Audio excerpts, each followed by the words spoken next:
The dream always ended in fire, not the orange, crackling timber fire of a hearth, but the impossible, screaming blue of ionization. Jace saw the city falling again, the skyscrapers shearing in half like wet clay under the weight of the orbital bombardment. He saw the machines, sleek and terrible, loping through the smoke on four articulated legs, their heads shaped like the skulls of wolves. He heard the screams of his squad, the static of the comms, and the overwhelming bone-vibrating hum of the gravity drives crushing the air out of his lungs. Jace bolted upright, gasping, his hands clawing at the sheets. The cabin was silent. Cold mountain air drifted in from the vent he had been meaning to fix for 3 weeks. There were no burning cities, no wolf machines stalking through the ruins. There was only the smell of old pine wood, stale coffee, and the faint, rhythmic pulse of the generator in the basement. He sat there for a long time, listening to his own heart hammer against his ribs. The digital clock on the wall read 4 in the morning. Another night, another tactical retreat from sleep. Jace swung his legs out of bed, his feet hitting the cold floorboards. He rubbed a hand over his face, feeling the scratch of stubble and the raised ridge of the scar that ran from his temple to his jaw, a souvenir from the Battle of Anchorage. He stood up, stretching his back until it popped, and walked into the main room of the cabin. It was a strange hybrid of a place, much like Jace himself. The exterior was rough-hewn timber, blending seamlessly into the jagged peaks of the Cascades, but the interior was a graveyard of scavenged high-tech gear. Drone parts littered the heavy oak table. A military-grade heater hummed in the corner, rigged to a solar battery Jace had stolen from a decommissioned outpost.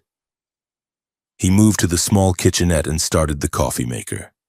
While it brewed, he walked to the window. Outside, the world was a monochrome study in white and gray. Snow fell in lazy spirals, blanketing the peaks that separated him from the rest of the world. He liked it this way. The mountains didn't ask questions. They didn't care about his service record, his discharge papers, or the nightmares that rode him like a jockey. Morning. Sunshine. Jace muttered to the empty room. He poured the coffee, black and bitter, and walked over to the workbench.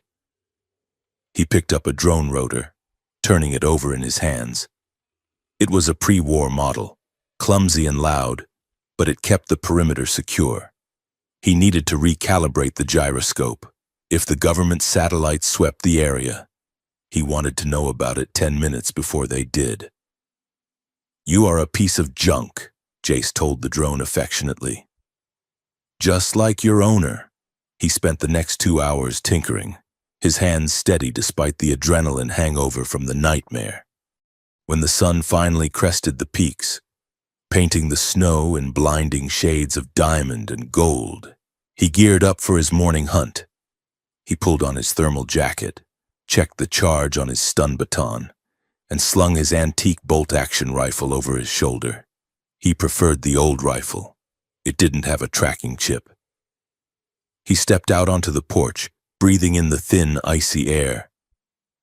"Another glorious day in exile," he said to the sky. "Try not to blow anything up today. Universe." The universe, as it turned out, was not listening. It started as a sound, a tearing noise that sounded like canvas ripping, but amplified 1,000 times. Jace froze, his instincts screaming before his brain caught up. He looked up just as the clouds above the eastern ridge boiled away. A streak of light tore across the sky. It was not a meteor. Meteors did not leave trails of fractured auroras in their wake. The light spiraled, erratic and violent, bleeding colors that shouldn't exist, neon violets, sickly greens, and a pulsing, angry blue. The ground lurched. Jace grabbed the porch railing as gravity seemed to hiccup. For a split second, the snow on the ground rose upward in a wave, hovering in the air like suspended dust. A hawk circling overhead froze mid-flap, stuck in a bubble of distorted time. Then reality snapped back with a deafening crack. The snow slammed down. The hawk plummeted 10 feet before catching itself and screeching away. The streak of light slammed into the valley floor 3 miles away. The impact didn't shake the ground so much as ripple through it, a shockwave of warped physics that made Jace's stomach turn over. A plume of steam and blue static rose from the crash site. Jace stood there, gripping the railing, his knuckles white. He knew that signature. He had seen it in the war. Warp drive malfunction. Alien. His first thought was to go back inside, lock the door, and descend into the panic room he had dug out of the bedrock. He had spent 5 years running from the memories of the Lupax dominion. He didn't need them crash landing in his backyard. But then he saw the smoke change color, turning from blue to a thick, oily black. Something was burning. And if something was burning, something or someone was dying. Damn it, Jace hissed. He looked at the door, he looked at the smoke. He could stay here. He could survive. That was what he was good at. Surviving while everyone else burned. Jace swore loudly, a long string of curses that echoed off the cliff face. He turned back into the cabin, but not to hide. He grabbed his heavy pack. He tossed in a trauma kit, 2 extra power cells, a climbing rope, and a thermal blanket. Too curious to die old and bored. Jace muttered as he locked the door behind him. He moved fast. The snow was knee-deep, but Jace knew the terrain better than he knew his own family history. He navigated the ridges, sliding down shale slopes and cutting through dense patches of pine. As he got closer, the air grew heavy, charged with static electricity. The hairs on his arms stood up. The taste of ozone coated his tongue, metallic and sharp. The crash site was a scar on the mountain. Trees were not just broken, they were twisted into spirals, their wood warped by the gravitational wake of the ship. The snow had melted and refrozen into jagged glass, and there, wedged between 2 towering cliffs of granite, was the shuttle. It was sleek, shaped like an obsidian teardrop, its hull pulsing with dying light. It hummed with a low, throbbing resonance that made Jace's teeth ache. This wasn't a warship, though. It lacked the heavy cannon mounts and the aggressive, spiked aesthetic of the invasion fleet. This looked diplomatic, or royal. Jace approached slowly, his rifle raised. The heat coming off the hull was intense. A breach in the side of the vessel leaked blue vapor. He climbed up the side of the crater, boots crunching on the glass snow. He reached the breach and peered inside. The interior was a wreck. Control panels sparked, showering the cockpit in sparks. But Jace's eyes went instantly to the figure strapped into the pilot's seat. She was humanoid, but clearly not human. She was tall, her limbs long and elegant. She wore armor that seemed to be made of living mercury, shifting and flowing over her body even in stillness, flickering with holographic sigils that Jace couldn't read. Her hair was silver, spilling over her shoulders like liquid moonlight, but it was matted with violet blood on the left side. And then there were the ears, pointed, wolf-like, covered in fine white fur, currently flattened against her skull. Lupax. Jace felt a surge of old hatred, cold and sharp. This was the enemy. This was the face of the empire that had burned Anchorage. But she was hurt. Her head lolled forward and her breathing was ragged. The console in front of her was flashing red. Jace lowered his rifle. He wasn't a soldier anymore, and he wasn't an executioner. He scrambled through the breach, avoiding the jagged metal edges. The heat inside was suffocating. He reached the pilot's seat and checked the restraints. They were locked tight, energy fields humming. He reached for his knife to pry the panel open, but a sound stopped him cold. It came from the rear compartment of the shuttle, a rupture in the bulkhead that led to the cargo hold. It was a low, vibrating growl that sounded like a thunderstorm trapped in a box. Jace spun around, raising his rifle, and from the shadows of the broken hold, a nightmare emerged. It was massive. At the shoulder, it stood nearly 5 feet tall. It was a wolf, but to call it a wolf was like calling a tank a car. Its fur was midnight black, rippling with muscle, but woven through the fur were faint, glowing lines of circuitry. Its eyes were burning gold, intelligent and murderous. An alpha, a war beast. Jace's heart hammered a frantic rhythm against his ribs. He had seen these things tear apart armored personnel carriers. They were telepathically bonded bodyguards, living weapons bred for slaughter. The beast stepped into the flickering light of the cockpit. Its lips curled back, revealing fangs that were long, serrated, and terrifyingly white. It crouched, muscles coiling to spring. Jace didn't run. Running was death. You didn't run from a predator. That just triggered the chase instinct. He stood his ground. He widened his stance, keeping the rifle pointed at the beast's chest. Though he knew the caliber wouldn't do much against the subdermal armor these things usually had. He locked eyes with the creature. "Easy," Jace said, his voice dropping to a low, commanding rumble. He didn't shout. He projected calm, even as his palms sweated inside his gloves. "Back down." The wolf snarled, a wet, guttural sound. It took another step. Jace didn't flinch.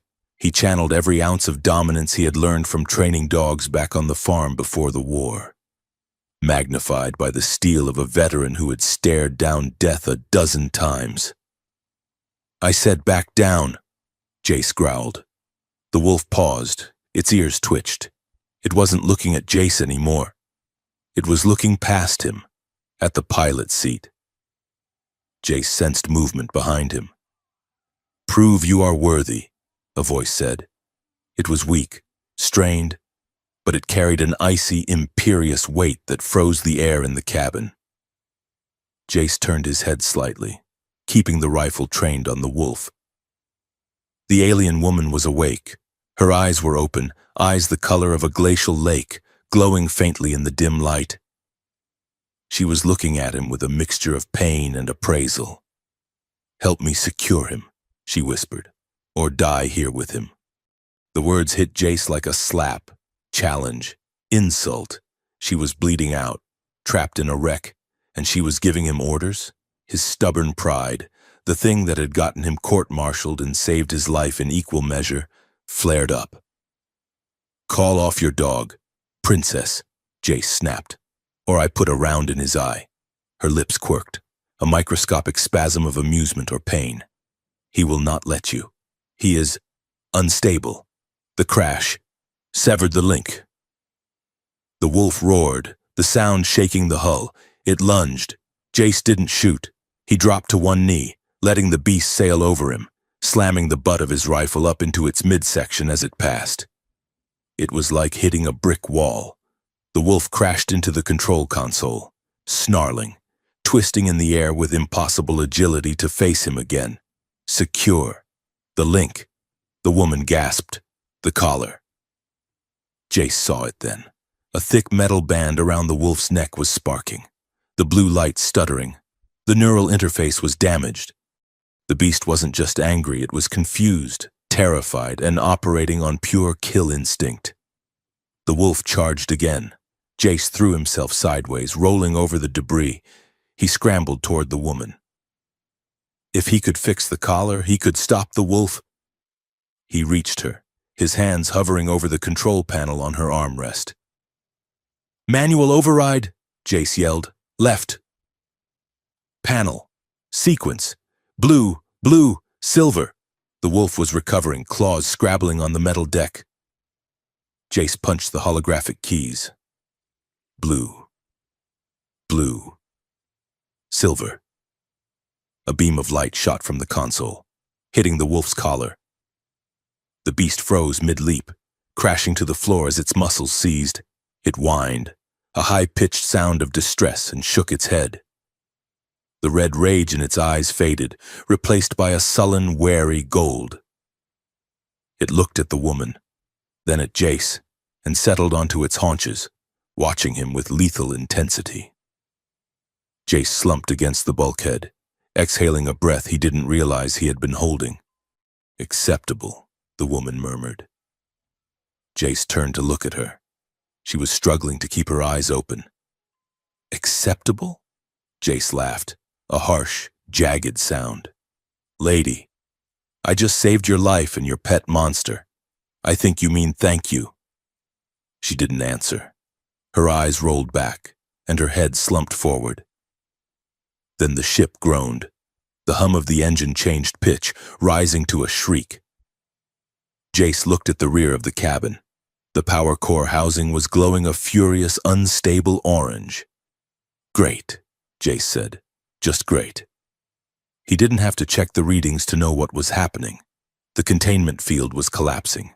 If that core breached, this entire valley would be a crater. He scrambled toward the back. The wolf stood up, a low growl rumbling in its chest, blocking his path. "Move," Jace ordered, pointing at the glowing core. "Unless you want to turn into radioactive dust, move!" The wolf hesitated, glancing at the unconscious woman, then stepped aside. Jace reached the core. It was a mess of alien engineering, but physics was physics. He popped the access hatch. The heat singed his eyebrows. He pulled his multi-tool from his belt, flipping out the magnetic spanner. He had been a combat engineer before they put a rifle in his hands. He knew how to bypass a regulator. He worked fast, sweat stinging his eyes. He rerouted the coolant flow, bypassed the fractured conduits, and manually clamped the dampeners. It took 3 minutes. It felt like 3 hours. The shrieking whine dropped to a steady thrum. The orange glow faded back to a safe blue. Jace sat back on his heels, wiping grease and sweat from his forehead. He looked up. The wolf was watching him. It hadn't moved. It was judging him. "Don't get any ideas," Jace told it. "I taste terrible." He walked back to the pilot. She was stirring again. He pulled his medkit from his pack. "Hold still," he said. He applied a coagulant patch to the wound on her head. The living armor rippled away from his touch, exposing pale skin. She hissed in pain, her eyes snapping open. She grabbed his wrist. Her grip was iron. "Who are you?" she demanded. "Jace, just Jace, and you are trespassing." She stared at him, her gaze sharp despite the concussion she almost certainly had. "I am Princess Kara of the Lupax Dominion, and I am not trespassing. I am on a mission." She tried to sit up, wincing. "Your mission ended when you plowed into the side of this mountain," Jace said, gently pushing her back. "You have a concussion. Stay down." She ignored him, tapping a sequence into her wrist gauntlet. Nothing happened. She frowned. "Communications are down," she said. "Yeah," Jace said. "That happens when you crash at Mach 2. "No," she said, her voice tightening. "The local interference. It is jamming the distress beacon. This was not an accident." Jace paused, packing up his medkit. "What do you mean?" "My ship was sabotaged," Kara said, her voice cold. "The warp drive stabilizers were sheared. Someone wanted me to burn up on entry." Jace looked at her, really looked at her. Sabotage. That sounded like politics. And politics got people killed. "Who?" Jace asked. "Extremists," she said. "Human xenophobes. Or perhaps rivals within my own court." She looked at him, her eyes narrowing. "We are here to determine the standing of your species. Standing, ally, vassal, or enemy, a trial of worthiness." Jace snorted. He couldn't help it. "So you came to judge us? To see if we make good pets?" Kara froze. Her eyes locked onto his. "We do not keep pets, human," she said softly. "We keep bonds, and pets do not usually possess such sharp tongues." There was a glint in her eye, not anger, amusement. Jace felt a weird tension in his chest. He stood up, breaking eye contact. "Well, Your Highness, right now you are stuck on a mountain in a blizzard with a broken ship and a guy who hates crowds. So unless your worthiness trial involves freezing to death, we have a problem." She unbuckled her restraints, moving with a grace that defied her injuries. She stood up. She was tall, nearly as tall as him. "I must reach the rendezvous point," she said. "There is a cloaked relay station 15 miles north of here. It will have a secure line to the fleet." 15 miles? Jace laughed. "In this weather? With that leg?" She looked down. Her armor had stabilized her leg, but she was favoring it. "I will make it," she said. "I must. If I do not report in within 48 hours, the fleet will assume the mission has failed. They will assume humanity was hostile. And they will initiate the subjugation protocols." Jace went cold. Subjugation protocols. That was code for orbital strikes. "You are saying if you don't make that call, my planet gets flattened?" "Precisely." She looked at him. "I require a guide. You know this terrain." Jace shook his head. "No. No way. I am done with this. I am done with orders, and I am done with aliens treating my planet like a chessboard. You find your own way." He turned to grab his pack. Suddenly, the air in the shuttle screamed.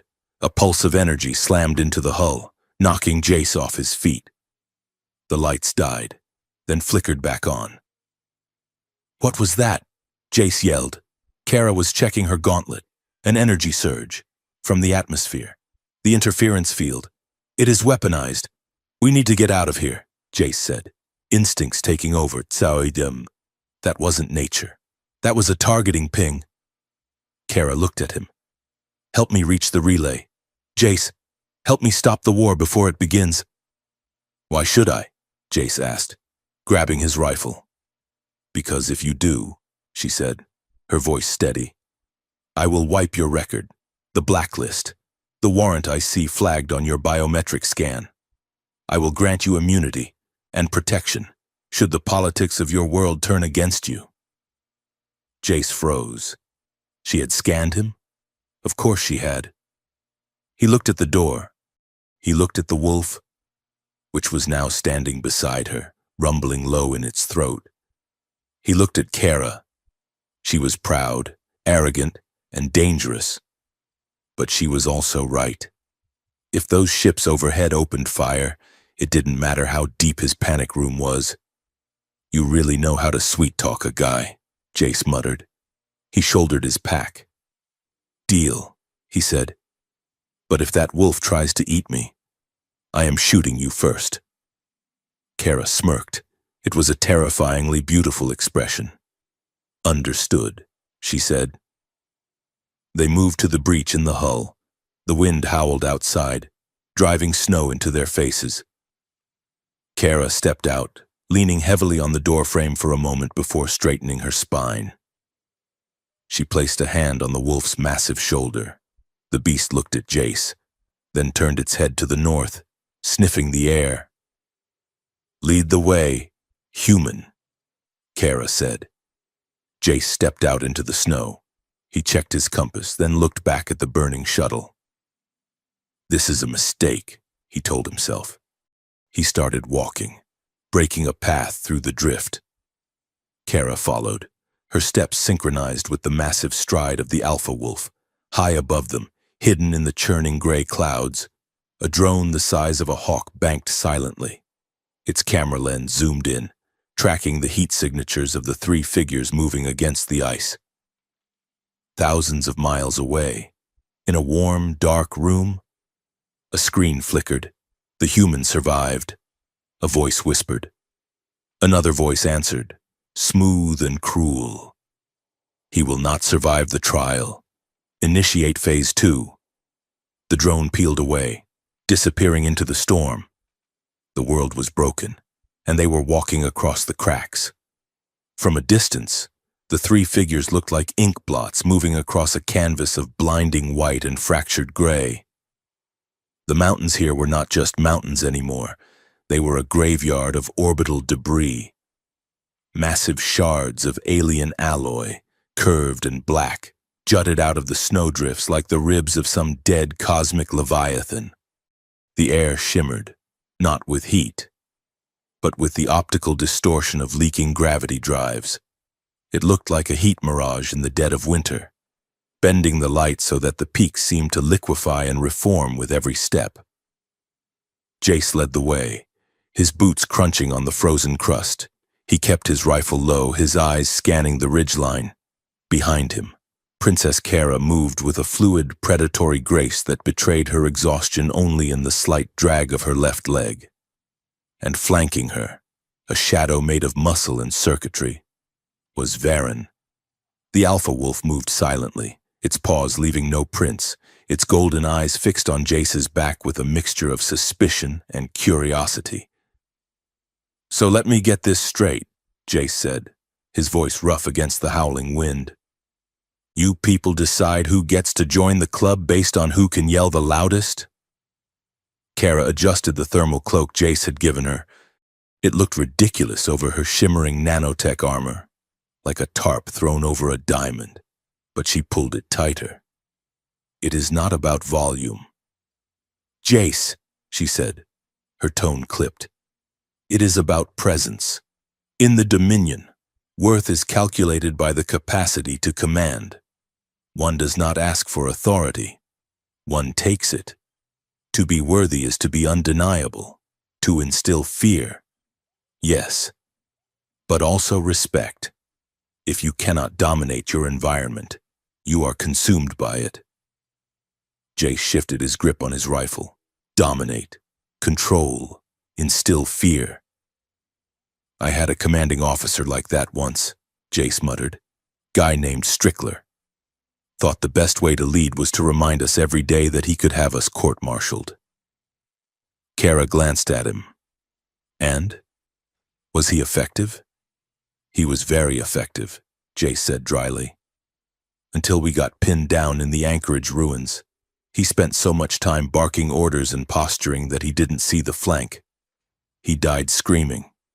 The rest of us survived because we stopped listening to him and started looking out for each other." Kara fell silent.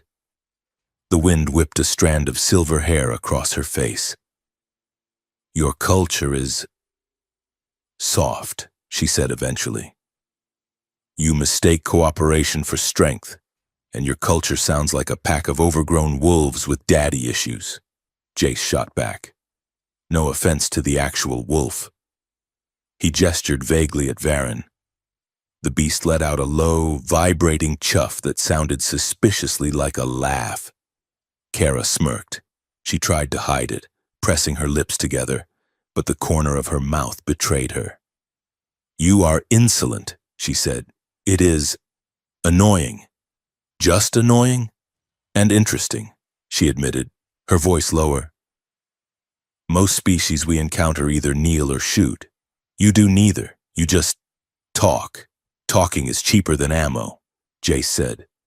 They rounded a bend in the trail, and the world suddenly tilted. Jace felt his stomach lurch into his throat. The gravity here was wrong. The air felt thick, syrupy. To his left, a pocket of distorted space-time shimmered like a soap bubble. Inside the bubble, snow was falling upward. A jagged piece of metal floated in midair, rotating slowly, accompanied by the ghostly, flickering image of a burning ship, an echo of the crash playing on a loop. "Watch your step," Jace warned. "These pockets are unstable. If you walk into one, it might spit you out 10 feet in the air or turn you inside out." Kara nodded, stepping carefully. Varen whined, his ears flattening as the sensors in his collar picked up the anomaly. "We need to cross the ridge," Jace said, pointing to a narrow path of seemingly solid rock that cut through the distortion field. "Stay directly behind me. Don't touch anything that glows." He started forward, testing each step. The ground hummed beneath his feet. He could feel the static charge building in his hair. They were halfway across when the hum spiked to a screech. Jay spun around just as a ripple of blue energy tore through the ground beneath Kara. Gravity inverted instantly. Kara gasped as she was yanked upward, her feet leaving the rock. She flailed, her armor's stabilizers whining as they tried to compensate for physics that no longer made sense. Jace didn't think. He lunged. He jumped, grabbing the edge of her cloak. The momentum swung them both around. For a second, they were weightless, suspended in a kaleidoscope of blue light and snow. Then the anomaly pulsed and released them.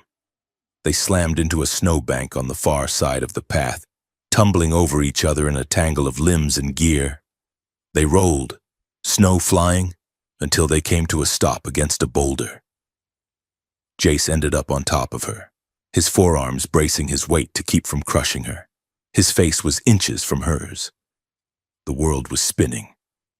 But for a moment, everything focused down to the two of them. Kara stared up at him, her eyes wide. Her pupils, he noticed, were not round but diamond-shaped, dilating rapidly. He could feel her breath, warm and smelling faintly of something spicy, like cinnamon and ozone. He could feel the hard, cool plates of her armor against his chest. But beneath that, he could feel the rapid, frantic beat of her heart. She was frozen. In the Dominion, no one touched a royal. No one. To be this close, to have a human male pressing her into the snow, his weight heavy and real, his scent of pine and gun oil filling her senses, it was a violation of every protocol she had ever known. And yet, she didn't push him away. A strange, electric heat flushed through her. It wasn't fear. It was a rush of adrenaline that had nowhere to go. She felt the roughness of his stubble where his cheek had brushed hers. She saw the flecks of gray in his eyes, the worry that crinkled the corners. "Are you okay?" Jace asked, his voice breathless. The sincerity in his tone threw her. He wasn't apologizing for touching her. He was apologizing for the fall. He was worried about her, not her rank. Kara started, but her voice failed. Her lungs felt tight. She was the princess of the Iron Line, a diplomat and a warrior, and she was completely breathless because a human was looking at her. Jace seemed to realize the position they were in at the same moment. His eyes dropped to her lips, then snapped back up, panic flashing across his face. "Sorry," he said quickly, scrambling off her. He offered a hand, then pulled it back, unsure if he was allowed to touch her again. "Sorry, gravity is it's a pain." Kara sat up, brushing snow from her armor with sharp, jerky movements. She needed to regain control. She needed to be the princess again. It was clumsy. She snapped, standing up without his help. "You lack grace." "Jace." "Grace doesn't keep you from floating into the stratosphere," Jace said, standing up and dusting himself off. He laughed, a nervous, jagged sound. "Next time I will let you drift away. You can wave to the fleet from orbit." He turned away to check his rifle, but Kara saw his hands shaking slightly. She watched him for a second, her heart still pounding a traitorous rhythm against her ribs. She touched her chest, where his weight had been. "Focus," she whispered to herself. They continued in silence for a mile, the tension between them thick enough to cut with a knife. Varen trotted between them, looking from one to the other with knowing, golden eyes. The ambush happened in the shadow of a hollowed-out glacier. Jace heard the click of a safety disengaging a split second before the first shot cracked the air. "Down!" he roared, tackling Kara behind a ridge of ice. A bullet chipped the ice where her head had been. Jace peered over the ridge. Below them, in the valley, 6 figures were moving up the slope. They wore mismatched camouflage and scavenged exoskeletons, human tech bolted together with scrap. Extremists. "Look at that," one of them shouted, his voice amplified by a helmet speaker. "The traitor found himself a pet, and she's a shiny one." Jace grit his teeth. He knew this type, scavengers who fancied themselves patriots. "Stay here," Jace told Kara. "No," she said, her voice hard. "I am not a parcel to be protected." She activated her gauntlets, blades of hard light, sizzling and violet, extended from her wrists. Jace looked at the blades, then at the approaching squad. "Fine," he said. "But don't kill them unless you have to. They're idiots, not soldiers." The extremists opened fire. Bullets chewed up the ice. Jace moved. He didn't shoot back immediately. Instead, he grabbed a loose chunk of rock, a piece of debris that was still vibrating with residual anti-gravity energy. He tossed it like a grenade. The rock floated in a lazy arc, hovering over the heads of the lead attackers. "Heads up!" Jace yelled. He fired a single shot, hitting the rock. The impact destabilized the energy core inside the stone. It didn't explode. It imploded. A shockwave of heavy gravity slammed downward, flattening the 2 lead attackers into the snow like pancakes. They groaned, pinned by invisible weight. "Nice trick," Kara called out. She vaulted over the ridge. She moved like liquid silver. One of the attackers swung a vibro axe at her. She ducked under the swing, her movement a blur, and slammed her palm into his chest plate. A sonic pulse discharged, lifting the man off his feet and throwing him 20 yards back into a drift. 2 more opened up on her. Kara crossed her wrists, and a shimmering hexagonal shield materialized, absorbing the bullets. "Jace, left flank," she shouted. Jace was already there. He slid down the slope, using the momentum to sweep the legs of the 5th attacker. As the man fell, Jace stunned him with the butt of his rifle. The last man, seeing his squad decimated in under 30 seconds, dropped his weapon and raised his hands. "Don't eat me!" he screamed, staring at Varen, who had materialized from the shadows behind him, teeth bared. Varen looked at Jace. Jace nodded. The wolf barked, a sound like a cannon shot, and the man fainted dead away. Jace stood up, breathing hard. The fight had been fast, brutal, and strangely exhilarating. He looked at Kara. She deactivated her energy blades, the violet light fading. She was flushed, her eyes bright. "You fight well for a primitive," she said, though there was no bite in the words. "And you fight dirty for a royal?" Jace grinned. "I like it." She walked over to him. "You are bleeding." Jace touched his cheek. A graze from a bullet fragment. It was stinging. "It's nothing," he said. "Sit," Kara ordered. She pulled a small silver canister from her belt. Jace sat on a flat rock, watching her. She stepped close, between his knees. The smell of ozone and cinnamon filled his head again. She dabbed a clear, cool gel onto his cut. It stung for a second, then went numb.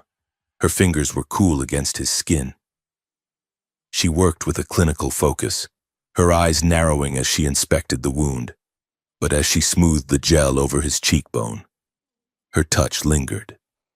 Her gaze softened. She looked into his eyes, and for a second, the princess was gone. There was just a woman, tired and scared, tending to the man who was keeping her alive. The silence stretched, heavy and charged.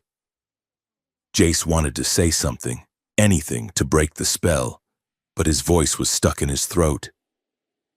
"There," she whispered, pulling her hand back. It will heal without a scar. Shame, Jace managed to say, his voice rough. I was collecting them. Kara stepped back, clearing her throat. We should move. The beacon is close. They walked for another hour, the terrain growing darker and more jagged. The sun began to dip behind the peaks, casting long, bruised shadows across the snow. They reached the destination not long after. It wasn't a relay station. It was an amphitheater. Carved into the side of the Black Mountain was a massive circular depression. It looked ancient, the stone worn smooth by centuries of wind. Floating above the center of the ring were 3 alien glyphs, burning with a cold, pale fire. Jace stopped at the edge of the ring. This isn't a comms relay, he said. No, Kara said softly. It is a crucible. She walked into the center of the ring. As she crossed the threshold, the glyphs flared brighter.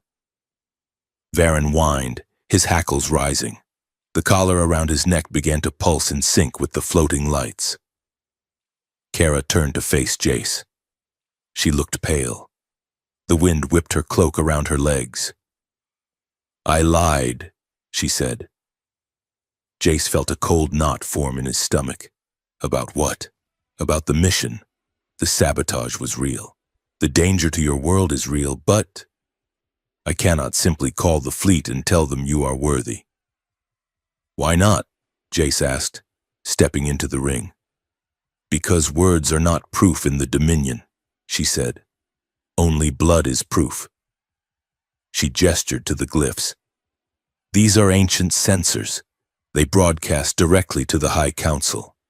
They are watching us right now. The entire fleet. My father. My enemies. So tell them, Jace said. Tell them we helped you. It is not enough, she cried, her voice cracking. Do you not understand? They see you as prey. If I tell them you are nice, they will laugh. If I tell them you are useful, they will enslave you. To be an ally, you must be an equal. And to be an equal. She took a deep breath, her eyes filling with tears she refused to shed. You must prove you are dominant. She pointed at Varen. The wolf was trembling. The collar was glowing a fierce, angry red. The beast's muscles were bunching, fighting against a command that was being drilled directly into its nervous system. You must fight him, Kara whispered, and you must win. Jace stared at her. You want me to fight a bioengineered tank with my bare hands? It is the trial of the Fang, she said. The oldest law. If a lesser species can subdue an alpha, they are granted the status of peers. If you fail. If I fail, I die, Jace said flatly. And your world burns?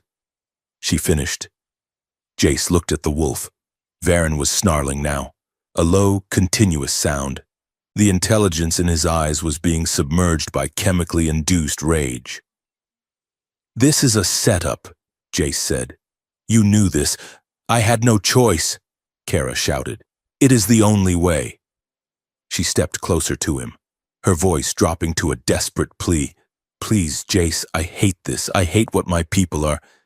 But if you do not do this, they will kill everyone you know. Jace looked at her. He saw the terror in her eyes. She wasn't an imperious royal anymore. She was a girl trapped in a machine she couldn't stop. Prove you are worthy, she whispered, the words tasting like ash in her mouth. Jace looked at the wolf. He looked at the drones circling high above, transmitting this spectacle to a bunch of admirals sipping wine in orbit. He dropped his rifle. It clattered on the stone. Jace, Kara breathed. I'm not playing your game, Jace said, but I'm not letting you down either. He unbuckled his tactical vest. He tossed his knife aside. He walked toward the center of the ring, unarmed. Begin! Kara's voice shook as she shouted the ritual command. Varen roared. The sound hit Jace like a physical blow. The wolf launched itself across the ring, 1,000 pounds of muscle and hate moving at the speed of a car crash. Jace didn't try to block. You didn't block an alpha. He slid. He dropped to his knees, sliding across the ice-slicked stone, as Varen sailed over him, snapping jaws, missing his head by inches. Jace rolled. He came up in a crouch. Varen landed, skidding, and turned. The wolf lunged again, swiping with claws that could shear through steel. Jace ducked, feeling the wind of the blow ruffle his hair. He kept moving. He used the terrain, vaulting over low stones, keeping obstacles between him and the beast. He wasn't fighting. He was dancing. "Varen, stop!" Jace shouted, his voice cracking. "I know you're in there." The wolf didn't hear him. The red light on the collar was blinding. Jace realized then what he had to do. He couldn't beat the wolf. He had to free him. He waited. He waited until Varen coiled for the kill shot, a direct lunge at the throat. Jace stood his ground. He didn't move. Kara screamed, "Jace!" Varen leaped. At the last second, Jace threw his left arm up. The wolf's jaws clamped down on his forearm. Pain, white-hot, blinding pain exploded in Jace's arm. He felt teeth hit bone. He screamed, a guttural sound of agony. But he had the wolf. With his right hand, Jace grabbed the collar. He didn't try to rip it off. He jammed his fingers into the override port, the same one he had fixed in the shuttle. He didn't have a tool. He used his thumb, pressing down with hysterical strength, crushing the delicate sensors inside the node. "Listen to me!" Jace roared, staring into the wolf's golden eyes, which were inches from his face. "You are not a slave. You are a king. Stand down." The collar sparked. The red light flickered. Jace didn't let go. Blood was pouring down his arm, soaking his jacket. The wolf's growl was vibrating in his very bones. "I am not your master," Jace yelled, his voice breaking, "and neither are they. Choose." He squeezed the node until he felt something snap. The light on the collar died. The pressure on his arm didn't release, but the growling stopped. The silence that followed was louder than the roar. Jace fell to his knees, dragging the wolf down with him. He didn't pull away. He stayed there, eye to eye with the monster. He lowered his head. He exposed his neck. It was the ultimate gamble. Vulnerability, trust. Varen froze. The haze of rage cleared from his eyes. He looked at the human, this small, fragile thing that was bleeding for him, that had refused to kill him, that had broken his chains. The wolf opened his jaws. He released Jace's arm.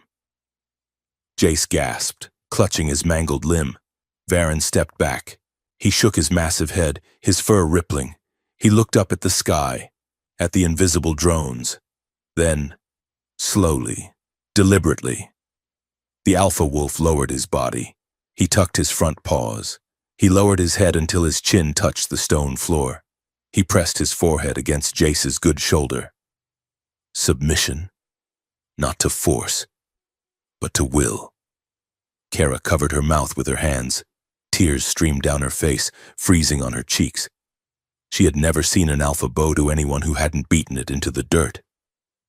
This was impossible. This was heresy. This was beautiful.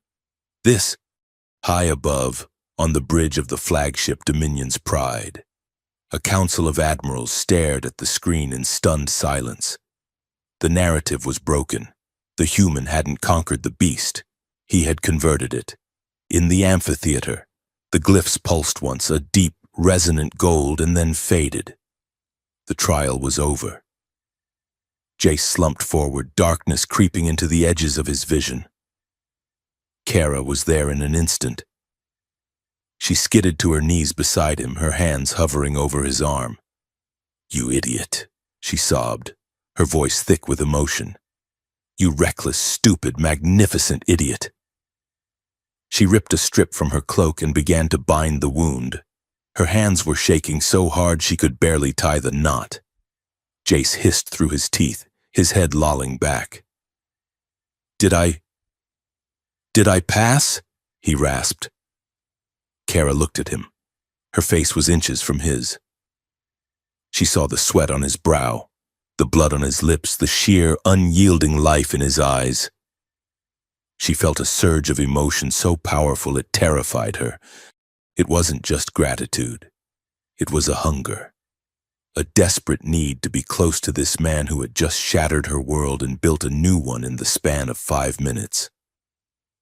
Yes, she whispered. You passed. She finished the knot and looked up. Their eyes locked. The air between them crackled. The adrenaline was still pumping, mixing with relief and pain to create a cocktail of raw desire. Jace leaned in, just an inch. Kara leaned in to meet him. Her gaze dropped to his mouth. She wanted to kiss him. She wanted to taste the defiance and the kindness on his lips. She wanted to forget she was a princess and he was an alien and just be. Her breath hitched, her lips parted, then sanity crashed back in. She pulled back, gasping as if surfacing from deep water. She scrambled backward, putting a foot of distance between them. Kara, Jace whispered, confusion clouding his pain. No, she croaked. No, everything. Everything has changed now. She stood up, turning her back to him, wrapping her arms around herself as if she were cold. Whether we want it to or not. Jace watched her, his vision blurring. He reached out a hand, but she was already walking toward the wolf, who sat watching them both with ancient, knowing eyes. Jace let his hand fall to the snow. The darkness finally took him. The extraction shuttle descended through the storm like a silver needle stitching the sky back together. It did not land so much as hover, its gravity displacement engines humming a low, throbbing note that vibrated in the marrow of Jace's bones. The ramp hissed open, revealing a stark, sterile white interior that clashed violently with the jagged, blood-stained rocks of the mountain trial ground. Varen moved first. The alpha wolf, once a creature of mindless rage, now walked with a terrifying calm. He limped slightly, favoring the leg Jace had tackled, but his head was high. He stopped at the top of the ramp, turned, and let out a short, sharp bark. It was an invitation. Jace leaned heavily against a rock, his left arm throbbing in a makeshift sling Kara had fashioned from her cloak. He looked at the ship, then at the princess. After you, Your Highness, Jace said, his voice raspy. Kara looked at him. The adrenaline of the trial was fading, replaced by the crushing weight of protocol. She straightened her posture, masking her pain behind a mask of icy royalty. Walk beside me, Jace, she commanded softly. Do not trail behind. To them. You are either a peer or a prisoner. I will not let you be a prisoner. They walked up the ramp together, the human veteran and the alien princess, with the monster leading the way. As the airlock cycled shut, sealing out the wind and the cold, Jace felt a finality settle in his stomach. He was leaving Earth. The ascent was smooth, a seamless transition from atmosphere to vacuum. When the viewports cleared, Jace saw it. The Dominion's pride. It was not a ship designed for exploration. It was a weapon carved from obsidian and starlight. It hung in low orbit, a predatory silhouette against the star field, rimmed with glowing ring arrays that pulsed with dormant energy. It was sleek, sharp, and terrifyingly beautiful. Smaller frigates swarmed around it like pilot fish around a shark.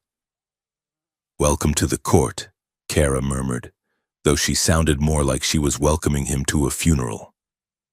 The docking bay was a cavern of polished metal and harsh lights. Regiments of Lupac's soldiers stood in formation, their armor identical to Kara's but lacking the royal sigils.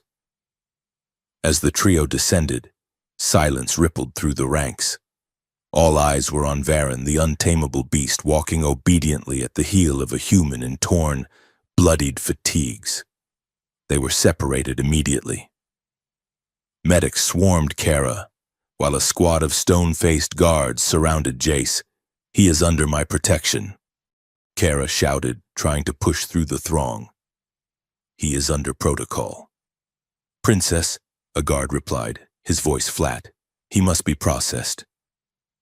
Jace caught Kara's eye before the crowd swallowed her. He gave her a tired, lopsided grin.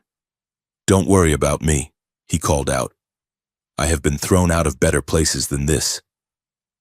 The processing center was less a room and more a surgical theater. Jace sat in a chair that molded uncomfortably to his spine. A low-frequency hum filled the air, a truth filter, he guessed. It made his teeth itch and his thoughts feel sluggish, like wading through molasses. 3 officers sat behind a raised dais, their golden eyes boring into him. "State your intent," the center officer barked. "To not get shot," Jace deadpanned, "and maybe get a sandwich." The officer bristled. The truth filter hummed louder, pressing against Jace's temples. "Did you use dampeners to subdue the alpha?" The officer pressed. "Did you use chemical agents?" "I used a thumb," Jace said, gritting his teeth against the pressure. "And I asked him nicely." "Lies," the officer hissed. "No human commands an alpha." "Check the tapes," Jace snapped, his patience fraying. "Or ask the dog. He is the one with the collar." The interrogation lasted for hours. They scanned him, probed his biometrics, and stripped his gear. They treated him like a bacteria sample they couldn't identify. Yet, beneath the hostility, Jace saw it. The sideways glances, the nervous shuffling. They were afraid of him. He had done the impossible, and it scared them more than any weapon could. Meanwhile, in the High Council chamber, the atmosphere was poisonous.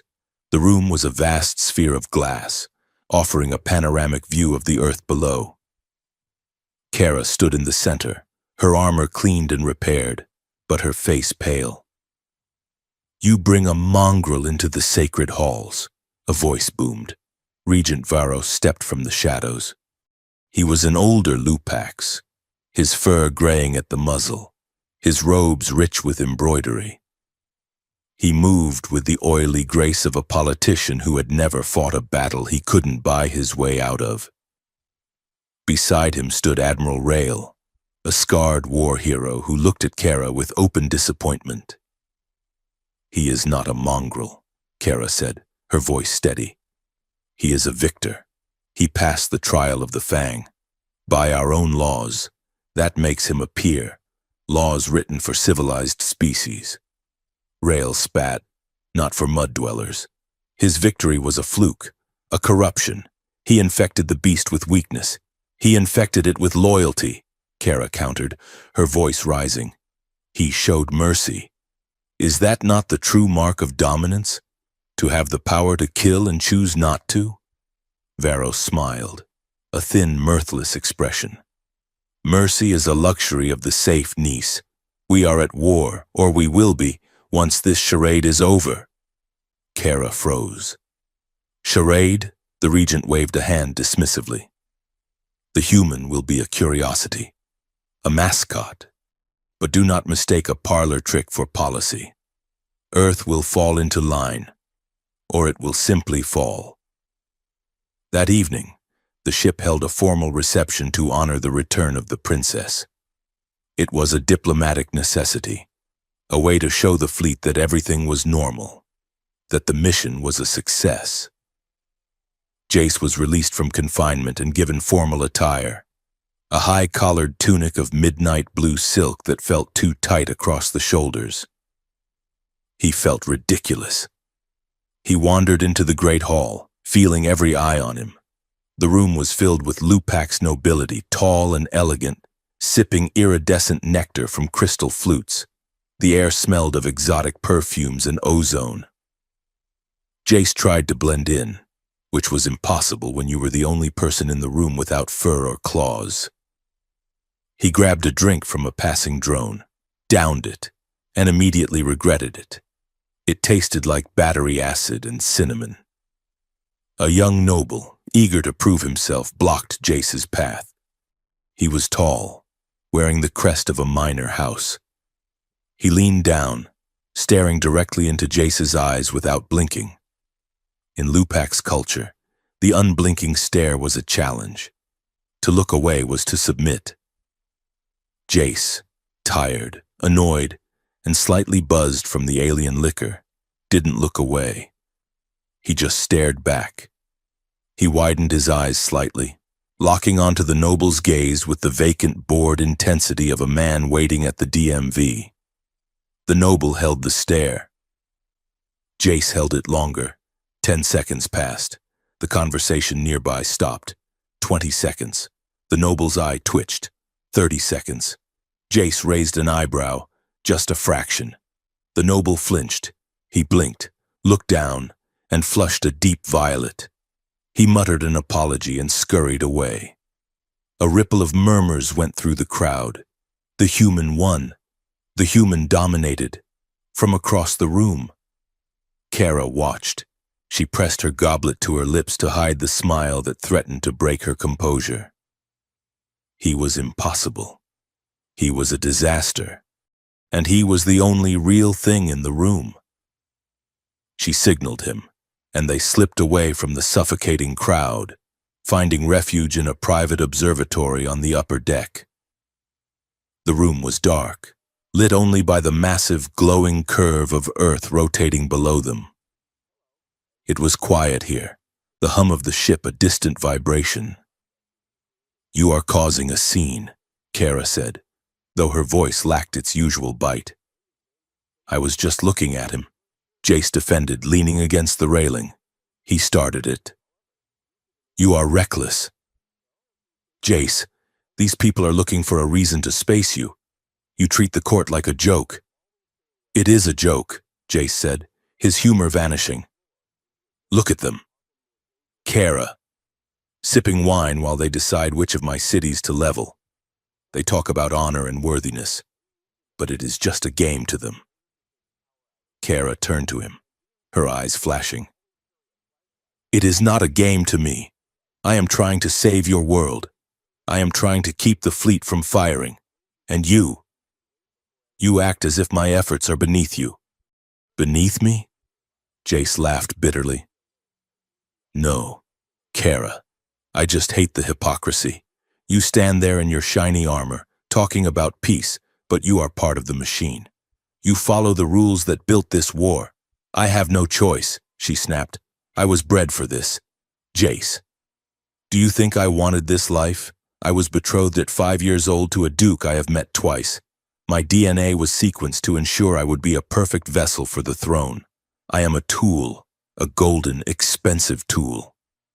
She turned back to the window, staring at the blue planet.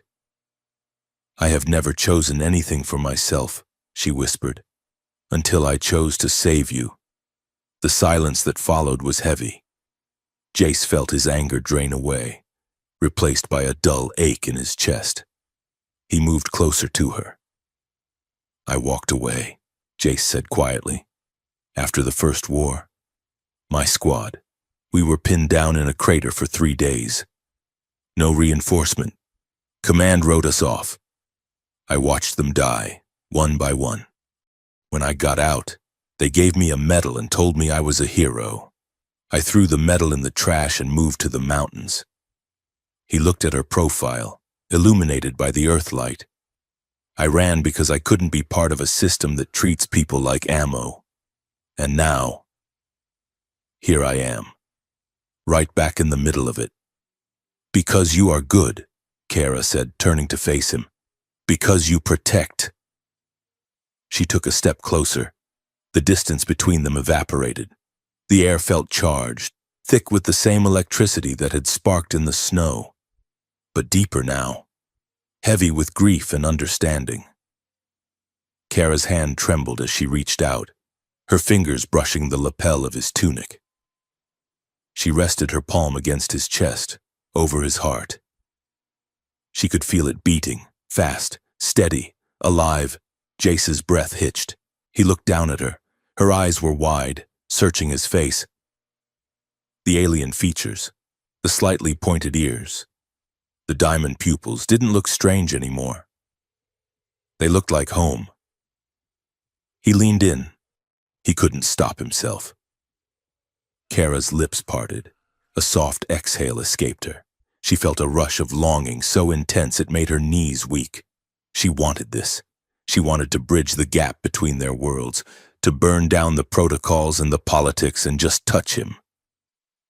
Jace's face was inches from hers. He could feel the warmth of her skin. He tilted his head. Then, the door chimed.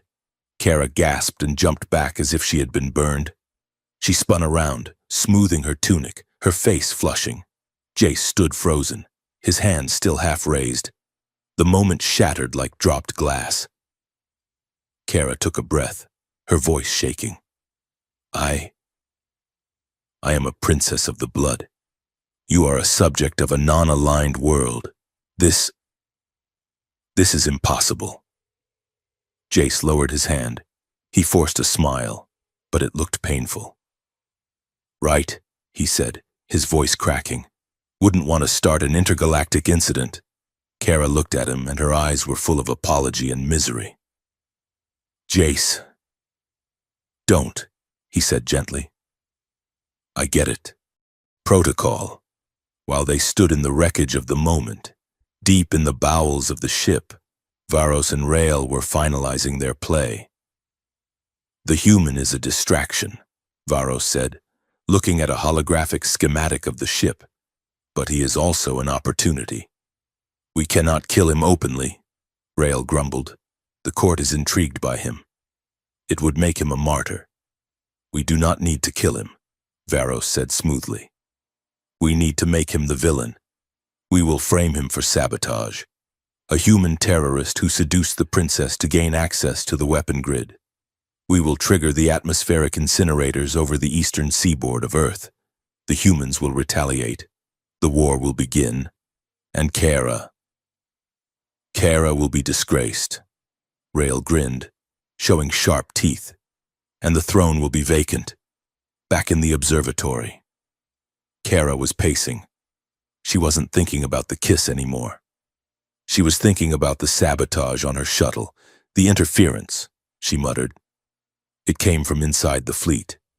Jace, the crash wasn't an accident, and the Council's reaction. They were too prepared. Varos was too calm. You think they are planning something else?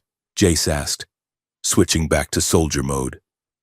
I think they are planning to finish what they started, she said. I need to see the engineering logs, the restricted ones. You can't just ask for them? No. Varos controls the data flow. If I ask, he will know I suspect him. She looked at Jace. I need to steal them, and I need someone who knows how to bypass a security grid without triggering an alarm. Jace smirked. The expression felt good. It felt normal. So, you want me to break into the secure server room of an alien warship? Can you do it? Jace cracked his knuckles. Princess, breaking things is my specialty. The mission took them into the underbelly of the Dominion's pride. They abandoned the sleek, polished corridors for the maintenance shafts, cramped, greasy tunnels that smelled of ozone and recycled air. It was a tight squeeze. They had to crawl single file. Jace went first, disabling sensors with his multi-tool, while Kara followed, her royal finery snagging on conduits. Move your foot, Kara whispered, her face pressed uncomfortably close to his boot. I am moving it, Jace whispered back. Stop kneeing me in the hamstring. I am not kneeing you. I am tactically advancing. You are tactically clumsy. They reached a junction overlooking the secondary engineering bay. Jace hacked the terminal, his fingers flying over the alien interface. I am in, he muttered, downloading the logs from the day of the crash. Lines of code scrolled across his wrist display. He frowned. Kara, look at this. She squinted at the screen. Ghost codes, she whispered. Commands sent from the flagship to my shuttle's navigation computer. They locked the stabilizers. Look at the timestamp. Jace pointed. This command was authorized by Regent Varos. Proof. Kara breathed. It is treason. Wait, Jace said. There is more. There is a scheduled command. Executable in 20 minutes. Mum, what is it? Targeting solution. Jace read. Atmospheric incinerators. Target, New York, London, Tokyo. They aren't just framing me, Jace said, his blood running cold. They are starting the genocide. Tonight? We have to get this to the council, Kara said, scrambling backward. We have to stop it. They moved fast, abandoning stealth for speed. They dropped out of a vent into a service corridor, sprinting toward the lifts. But they were expected. As they rounded a corner, a blast door slammed shut in front of them. Another slammed shut behind. Red lights began to flash. You are under arrest, a voice boomed from the speakers. Rael's voice. For treason and sabotage, vents in the ceiling hissed open. Gas began to pour into the corridor. Jace coughed, pulling his shirt over his nose. It's a trap. Kara hammered on the door control. It is locked out. We need a way out. Jace choked. Suddenly, the floor shook. A roar echoed through the ship, not a mechanical sound, but a primal one. Varen. The Alpha Wolf was in the containment bay 3 decks down. But the bond between him and Jace, forged in the ritual, was not just symbolic. It was psychic. Varen felt Jace's fear. He felt the trap, and he did not like it. On the security monitors, Rael watched in horror as the massive wolf tore through the containment field. Varen didn't bother with the doors. He ran straight through the bulkhead, his cybernetic enhancements glowing white-hot. He sprinted through the corridors, a juggernaut of fur and fury, bowling over guards like bowling pins. He reached the sealed corridor. He didn't stop. He hit the blast door at full speed. Metal screamed. The door buckled inward, torn from its tracks by the sheer kinetic impact. Varen stood in the opening, snarling, smoke rising from his fur. Good boy, Jace coughed, grabbing Kara's hand. Run! They sprinted through the broken door. The ship was in chaos now. Alarms blared. Squads of soldiers poured into the hallways. This way, Kara shouted. The private hangar. They fought their way through. It was a blur of violence. Kara moved like a dancer, her energy claws flashing, stunning guards with precise strikes to nerve clusters. Jace fought with a scavenged stun baton, fighting dirty kneecaps, throats, solar plexuses. Varen was a whirlwind, clearing the path, tossing armored soldiers aside like ragdolls. They burst into the small hangar bay. There was a single vessel there, a stealth shuttle, sleek and black. Varos's voice thundered over the ship-wide comms. Princess Kara has been compromised. She is under the influence of the human terrorist. Shoot to kill. They scrambled up the ramp. Jace jumped into the pilot's seat. The controls were alien, but the principles of flight were universal. Strap in, Jace yelled. He punched the ignition. The engines flared. The hangar doors were opening slowly, too slowly. Hold on, Jace gritted out. He slammed the throttle forward. The shuttle shot forward, scraping its belly on the deck. It threaded the needle of the opening doors, sparks flying as the wings clipped the metal. They punched out into the vacuum. Turrets on the flagship swiveled to track them. Green bolts of plasma streaked past the cockpit. Activate the cloak, Kara yelled from the co-pilot seat. Jace found the button. The shuttle shimmered and vanished from the visual spectrum, just as a volley of plasma hammered the space where they had been a second ago. The ship shuddered. We took a hit, Jace said, struggling with the yoke. Stabilizers are gone. We are going down. Where? The dark side, Jace said. We can't go to the populated zones. Varos will target them. We need to hide. The shuttle tumbled toward the Earth, a falling star that no one saw. They crashed in a remote coastal wetland, the impact tearing through a dense canopy of trees before they skidded to a halt in the mud. Silence returned. Inside the cockpit, it was pitch black. The power was dead. "Jace?" Kara's voice was a whisper in the dark. "I'm here." He groaned. They were alive, but the cockpit had crumpled. They were pressed together, jammed into the small space between the seats. Jace's arm was pinned behind Kara's back. Her face was pressed into the crook of his neck. He could feel every curve of her body, the heat of her breath on his skin. The adrenaline of the escape was crashing into the sheer physical reality of their proximity. "Are you hurt?" she asked. "I don't think so," Jace said. "You?" "No." She didn't move away. There was nowhere to move, but she didn't try to pull back. Jace turned his head slightly. His lips brushed her ear. He felt her shiver. "We are in trouble, Kara," he whispered. "I know." She breathed. The air in the cockpit was thick, heavy with the smell of burnt circuits and the undeniable, suffocating pull of desire. They were fugitives. They were branded traitors. And they were the only two people in the universe who knew the truth. "Jace," she whispered, her voice trembling. He closed his eyes, resting his forehead against her temple. "We will fix this," he promised, though he wasn't sure how. But in the dark, pressed against the alien princess who had given up a throne to save him, Jace knew one thing for certain. He wasn't running away this time. The sky was not black, but a bruised, suffocating purple, illuminated from below by the sodium vapor glare of distant industrial sprawls. There was no moon, only the low-hanging cloud cover that trapped the humidity and the smell of brine against the earth. The stealth shuttle, or what remained of it, lay half buried in the silt of a tidal flat. It looked like a broken obsidian arrow, its wings sheared off, steam hissing from the cracked thermal vents into the cool, damp air. Jace dragged the last of the salvageable gear from the wreckage, his boots sinking into the oily mud.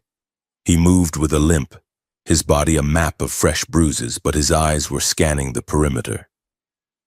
To the east, the skeletal silhouettes of abandoned cranes and refinery towers rose against the horizon, a graveyard of the old industrial age, reclaimed by rust and rising tides. "This way," Jace said, his voice rough with exhaustion. "There is a structure on the ridge. Old warehouse. It looks structurally sound." Princess Kara nodded. She was leaning heavily on a piece of driftwood she was using as a cane, her pristine silver armor now scuffed and smeared with mud. Yet, even in the dirt, she carried herself with a spine of steel. Varen, the alpha wolf, paced ahead of them. The beast was a ghost in the gloom, his black fur drinking the shadows, his circuitry dimmed to a faint, pulsing ember to avoid detection. He stopped every few yards to sniff the air, his ears swiveling toward the distant hum of the city. They reached the warehouse 20 minutes later. It was a cavernous relic of corrugated steel and concrete, smelling of rot and old machine oil. The roof was peppered with holes that let in thin shafts of the city glow, creating a cathedral of decay. Jace kicked the door shut and jammed a rusted pipe through the handle to bar it. "Home, sweet home," he muttered. He dropped the gear bag on a dry patch of concrete.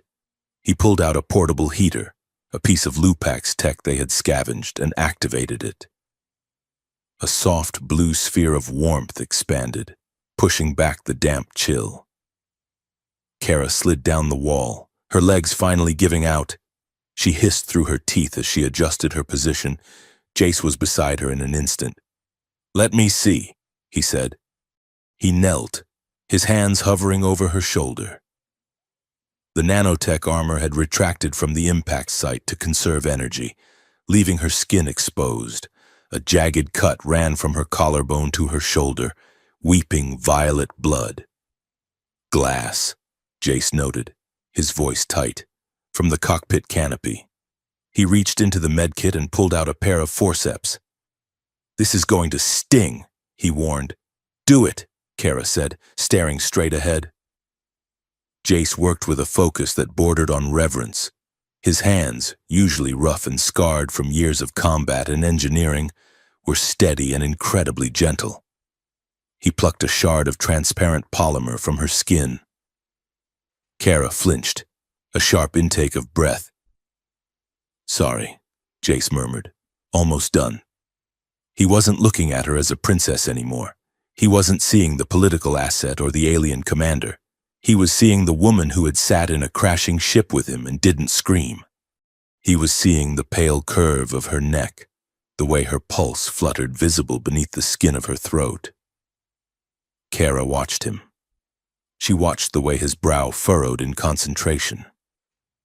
She felt the heat radiating from his body, a stark contrast to the cold damp of the warehouse. In the Dominion, physical contact was formal. It was a transaction, sparring, mating, punishing. There was no tenderness. No one touched a royal with dirty hands and apologized for hurting her. The sensation of his fingers brushing her skin as he applied a numbing spray sent a jolt through her that had nothing to do with pain. It was a confusing, terrifying warmth that started in her chest and unspooled downward. "Jace," she whispered. He paused, looking up, his gray eyes locked with her diamond-shaped pupils. "Yeah? You have soot on your face," she said, her voice sounding breathless to her own ears. Jace let out a short, dry laugh. "I have soot everywhere. Princess, I am pretty sure I am 40% mud at this point." He finished dressing the wound and sat back on his heels. "Your turn," she said. She reached out, taking his left hand. The knuckles were raw, embedded with tiny fragments of the shuttle's control console. Jace tried to pull away. "It is fine. I have had worse shaving cuts." "Sit still," she commanded, though the imperious tone was softened by exhaustion. She used the forceps. Her movements were precise, clinical, but her touch was agonizingly gentle. As she cleaned the grit from his skin, she leaned in close. Jace could smell her, that unique scent of ozone, rain, and spice. It was intoxicating. He found himself staring at her mouth. He wondered, with a sudden and dangerous intensity, what she tasted like. The silence in the warehouse stretched, filled only by the hum of the heater and the distant sound of waves lapping against the piers. It was a bubble of intimacy in a world that wanted them both dead. Kara finished and looked up. She caught him staring. She didn't look away. For a moment, the air between them seemed to vibrate. The boundaries of species and rank felt very thin, very fragile. Jace cleared his throat and stood up abruptly, breaking the connection. "I am going to check the comms," he said, his voice rough. "See what the world is saying about us." He walked to the far side of the warehouse, putting distance between them before he did something stupid, like kiss a princess who could have him executed. He pulled a scavenged data pad from his pack and spliced it into a dangling fiber optic cable that ran along the wall. The screen flickered to life, tapping into the local news nets. It wasn't good. The screen showed a split feed. On one side, a human news anchor looked pale and terrified. On the other, the imposing holographic face of Regent Varos dominated the feed. The broadcast played on a loop. "Citizens of Earth." Varos's voice boomed, translated into flat, mechanical English. "We regret to inform you that Princess Kara has been contaminated by a radical human terrorist cell. She is being held hostage by the traitor known as Jace. He has utilized mind-altering chemical agents to confuse her loyalty." The feed cut to a grainy, doctored image of Jace dragging Kara from the crash site, making it look like an abduction. Furthermore, Varos continued, we have detected unstable energy signatures from the human cities of New York and Tokyo. We believe the terrorists plan to detonate stolen Lupax ordnance. The Dominion fleet is moving to a defensive posture to contain the threat. Jace swore softly. Lying snakes, he hissed. Kara limped over to stand beside him. She watched the screen, her face hardening. He is not just lying, she said. He is setting the stage. Defensive posture means targeting lock. He is going to fire on your cities and blame it on you. He gets to wipe out the human threat and get rid of me in one stroke. Jace scrolled through the human channels. The panic was real. Governments were declaring martial law. Militias were mobilizing. Look at this. Jace pointed to a sub-feed. The Human First movement is calling for immediate attacks on any alien tech. They are going to start shooting at the fleet, which gives Varos the excuse he needs to return fire in self-defense. Kayera finished. It is a perfect circle of violence. They stepped away from the screen, the weight of it pressed down on them. Millions of lives. We have to go back, Kayera said. Jace looked at her. Back to the ship? That is suicide. They will shoot us before we clear the atmosphere. We have the data, Kara insisted, tapping the drive they had stolen, the logs, the proof that Varos ordered the sabotage. If we can get this into the central transmission node, the fleet-wide broadcast, we can override his command. We can show the captains the truth. And where is this node? Kara hesitated. It is on the Dominion's pride, on the bridge, Jace laughed, a sharp, humorless bark. So Plan A is to storm the flagship of an alien empire, fight our way to the bridge, and plug in a USB drive while an entire army tries to kill us. Do you have a Plan B? She asked. Jace looked at the roof. Plan B was to stay here, hide in the mud, and wait for the world to end. He looked at Kara. She wasn't asking him to die for her empire. She was asking him to die for his home. I am going to file a complaint about alien hospitality, Jace grumbled, rubbing his face. 1 star. Would not recommend. Kara blinked, looking confused. Why would you look at a star? Is the star a metaphor for the service? Jace paused, then grinned. It is an idiom. Never mind. Remind me to teach you how to be sarcastic if we live through this. I am excellent at sarcasm, Kara sniffed, lifting her chin. I once told a diplomat his robes looked like a regurgitated sunset. Jace stared at her. Then he snorted. Then he laughed. It was a real laugh, loud and echoing in the empty warehouse. Regurgitated sunset? Jace wheezed. That is terrible. That is the worst insult I have ever heard. Kara cracked a smile. He was speechless for 3 minutes. It was very effective. They stood there in the dark, laughing like idiots while the world burned outside. It felt like oxygen. It felt like a defiance of the fear that was trying to strangle them. But the laughter died when a sound rolled through the warehouse walls. Boom. It was distant, a dull thud that shook the dust from the rafters. Jace froze. His smile vanished. Another boom followed. Boom! His eyes went wide and unfocused. His breath hitched in his throat. Suddenly, he wasn't in a warehouse. He was back in Anchorage. The sky was falling. The orbital bombardment was walking its way toward his trench. The ground was liquefying. His squad was screaming over the comms, begging for support that wasn't coming. Get down! Jace gasped, dropping to a crouch, his hands covering his head. Incoming! Jace, Kara said, stepping toward him. They are bracketing us! Jace shouted at the floor, his voice thin with panic. Range 400, fire for effect. He was shaking, a violent, full-body tremor. Kara realized what was happening. It was a human military drill. sonic booms from jets scrambling along the coast. But to him, it was the war. She didn't shout. She didn't order him to stand down. She had seen soldiers break before, and she knew that commands were useless against ghosts. She dropped to her knees in the dirt beside him. Varen whined low in his throat, stepping closer, sensing the distress. Kara held up a hand to stop the wolf. "Jace," she said softly. "I can't find them." Jace was hyperventilating. "I can't find the squad." Kara reached out and took his hands. She pulled them away from his head and pressed them firmly against the cool metal of her breastplate. "Jace, look at me." He squeezed his eyes shut. "No. No. No. Open your eyes." "Jace."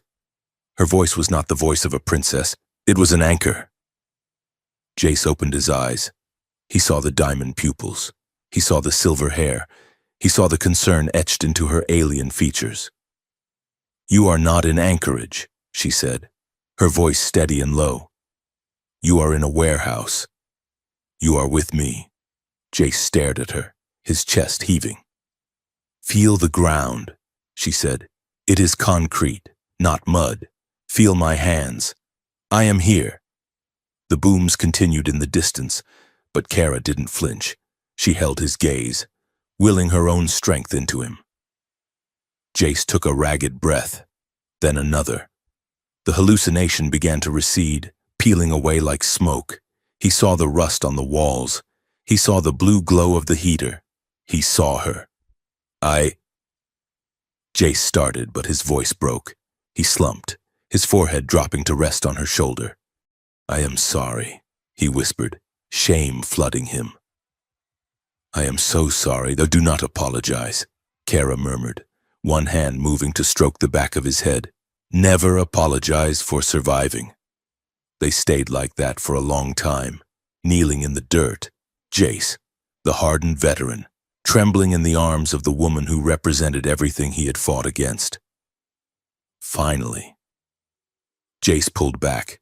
He sat against a crate, wiping his face with his sleeve. "I hate it," he said, his voice hollow. "I hate that it never goes away." "It is a scar," Kara said, sitting beside him. "It means you were stronger than what tried to kill you." "I am not strong, Kara. I am terrified." He looked at her, and the walls he had built around himself for 5 years finally crumbled. "I am terrified of this," he admitted, gesturing between them. "Of you." Kara went still. "Of me?" "Of caring," he said. "Everyone I have ever loved, Kara. The war took them. My parents, my brother, my squad. I walked into the mountains to make sure I never had anything to lose again." He looked at her, his eyes raw. "And now, here you are. And I am so scared that I am going to lose you too." Kara felt her heart slam against her ribs. Her throat tightened. She looked at this human, this broken, beautiful man who had fought an alpha wolf for her, and she felt her own defenses shatter. "You are not the only one who is afraid," she whispered. Jace looked at her. "I am terrified of wanting this," she confessed. Her voice shook. "I was raised to be a symbol. Jace, perfect, cold, dutiful. My life is a script written by dead men. I am supposed to marry a duke and produce heirs and rule an empire." She reached out, her fingers tracing the line of his jaw. "But when I am with you, I don't want to be a symbol. I want to be Kara. I want to live a life that is mine. And that terrifies me, because my people will call it treason. They will say I am broken." She leaned in, her forehead resting against his. "But I would rather be broken with you than perfect without you." The words hung in the air, heavy and absolute. Jace looked at her. He saw the fear in her eyes, mirroring his own. And beneath the fear, he saw a fierce, burning hope. He didn't think. He didn't weigh the consequences. He simply reacted to the magnetic pull that had been drawing them together since he pulled her from the wreck. He reached up, his hand cupping the back of her neck, his thumb brushing the soft fur of her ear. "Kara," he breathed. He pulled her to him. The kiss wasn't tentative. It wasn't polite. It was a collision. Kara made a soft sound against his mouth, her hands gripping the lapels of his jacket, pulling him closer. Jace groaned, his arms wrapping around her waist, pulling her flush against him. It was a kiss born of desperation and adrenaline. It tasted of salt and grief and the electric spark of two lonely souls finally finding a match. It was a reclaiming. Jace kissed her like he was trying to breathe life back into himself. Kara kissed him like he was the only solid thing in a universe of void. The heater hummed. The city lights flickered through the roof. But in that dark corner, nothing existed but the heat of their bodies and the desperate, tangled rhythm of their breathing. For a minute, or maybe an hour, they weren't human and alien. They weren't soldier and princess. They were just two people clinging to each other at the edge of the world. Slowly, reluctantly, they pulled apart. They were both breathing hard, their foreheads resting together. Jace kept his eyes closed for a moment, savoring the feeling of her pulse against his palm. "Okay," he whispered. "Okay." Kara opened her eyes. They were shining, wide and unguarded. She looked thoroughly unraveled, and more beautiful than he had ever seen her. "We are in so much trouble," she murmured, a ghost of a smile touching her swollen lips. Jace chuckled, a low rumble in his chest. "Yeah, we are." He pulled back enough to look her in the eye. "But we are not doing it alone. Not anymore." "No," she agreed. "Not anymore." She sat up, smoothing her hair, trying to regain some semblance of royal composure and failing miserably. "We need to move," she said. "If we stay here, we die." Jace nodded. He stood up and offered her a hand. She took it, and the electric current was still there, buzzing through their skin. "Plan A," Jace said.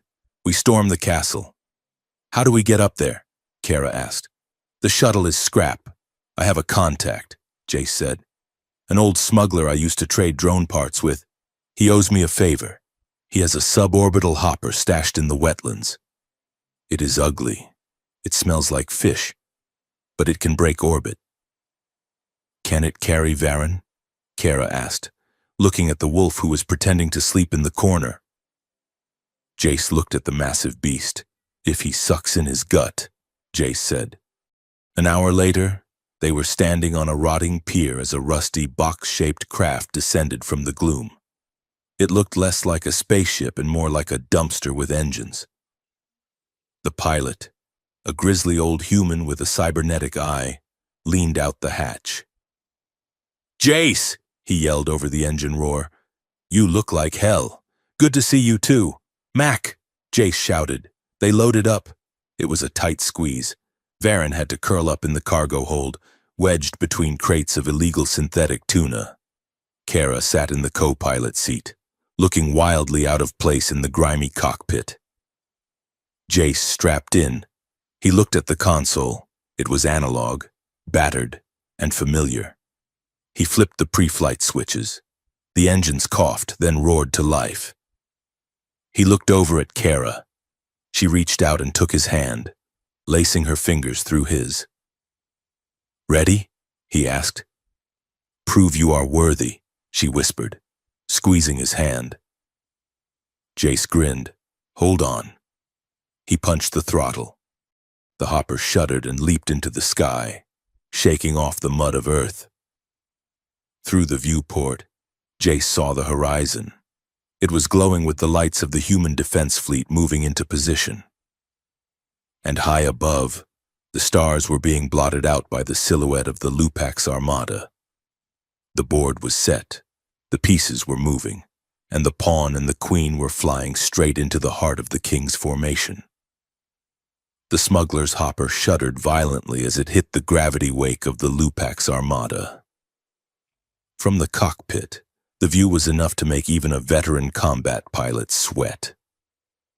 The space around Earth was choked with traffic. Carriers the size of cities drifted in geostationary orbit, casting long rectangular shadows across the clouds below. Swarms of fighter drones moved in tight, insectile formations, their thrusters burning pale blue against the black void.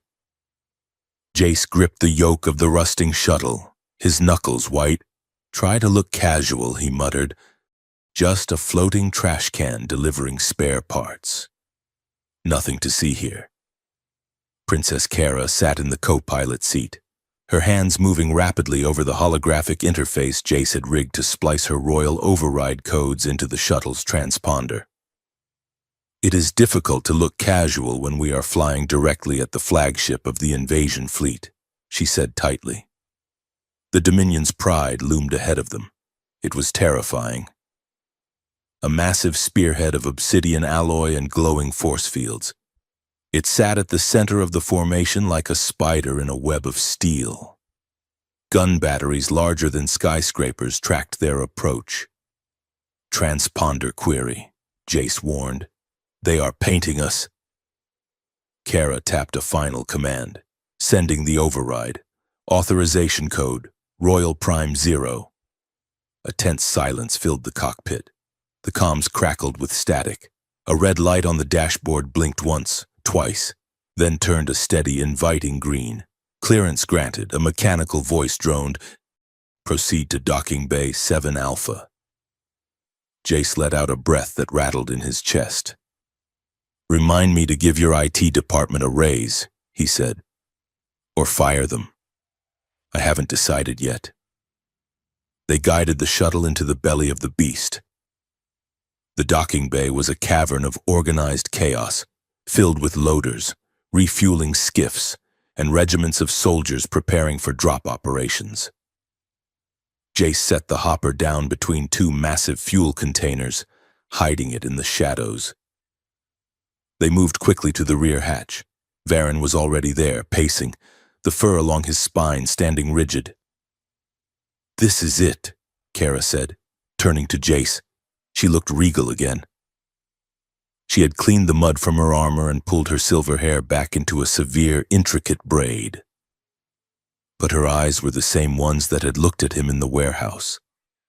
Frightened and fierce. "We split up here," she said. "I will take the main lift to the council chamber. I must draw their attention.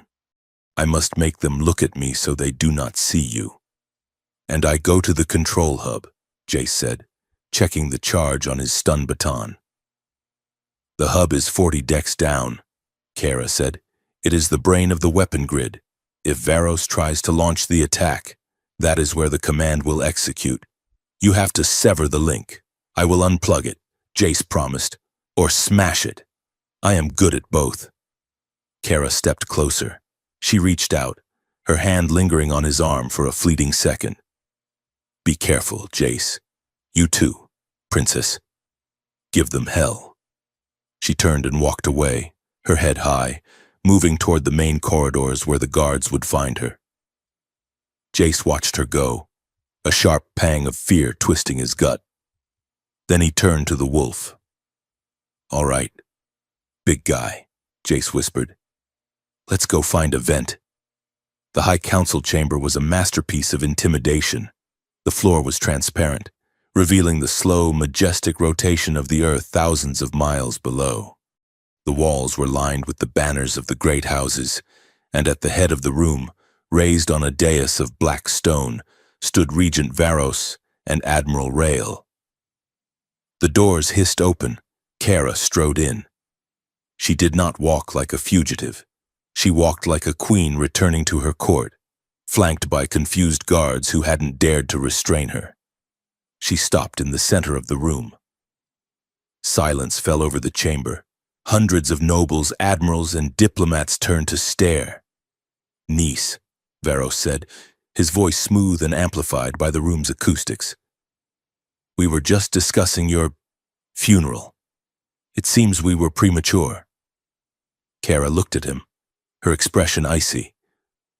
I am hard to kill, uncle. Though you certainly tried. Murmurs rippled through the crowd. Treason, Admiral Rail barked, stepping forward. You stand accused of conspiring with the enemy. You have been compromised by human radicalism. You are unfit to stand in this chamber. I stand here because I am the only one who remembers what this empire is supposed to be, Kara declared, her voice ringing out. We are conquerors, yes, but we are not butchers. You are planning a massacre. Varos sighed, a sound of exaggerated pity. He gestured to a holographic projector in the center of the room. You speak of massacre, yet you consort with the very terrorists who threaten us. Do you deny your association with the human male, the savage known as Jace? I do not deny it, Kara said. He saved my life. Varos smiled. And how did he do that? Kara? With diplomacy? Or with seduction? He tapped a control. The hologram flickered to life. It was footage from the crash site, but it was doctored, cut with footage from the warehouse. It showed Jace and Kara pressed together in the mud, their faces close. The moment of the kiss played on a loop, zoomed in, stripped of its context and turned into something voyeuristic and tawdry. The court gasped. Whispers of pollution and bestiality hissed through the air. Look at her, Varos sneered. A princess of the Iron Line, rolling in the dirt with a primitive. He has infected her mind. He has used chemical pheromones to twist her loyalty. She is not a leader.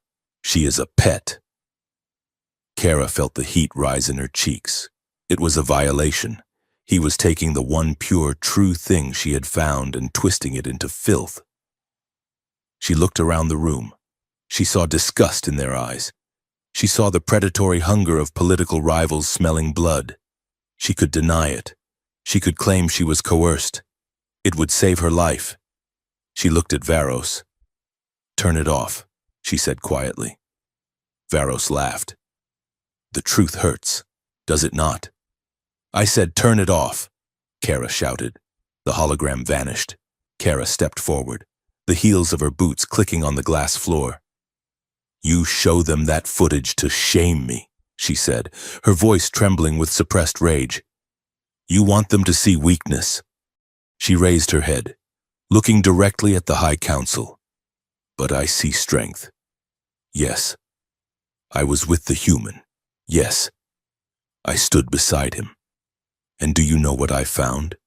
She paused, letting the silence stretch. I found a man who fought an alpha wolf with his bare hands and chose not to kill it.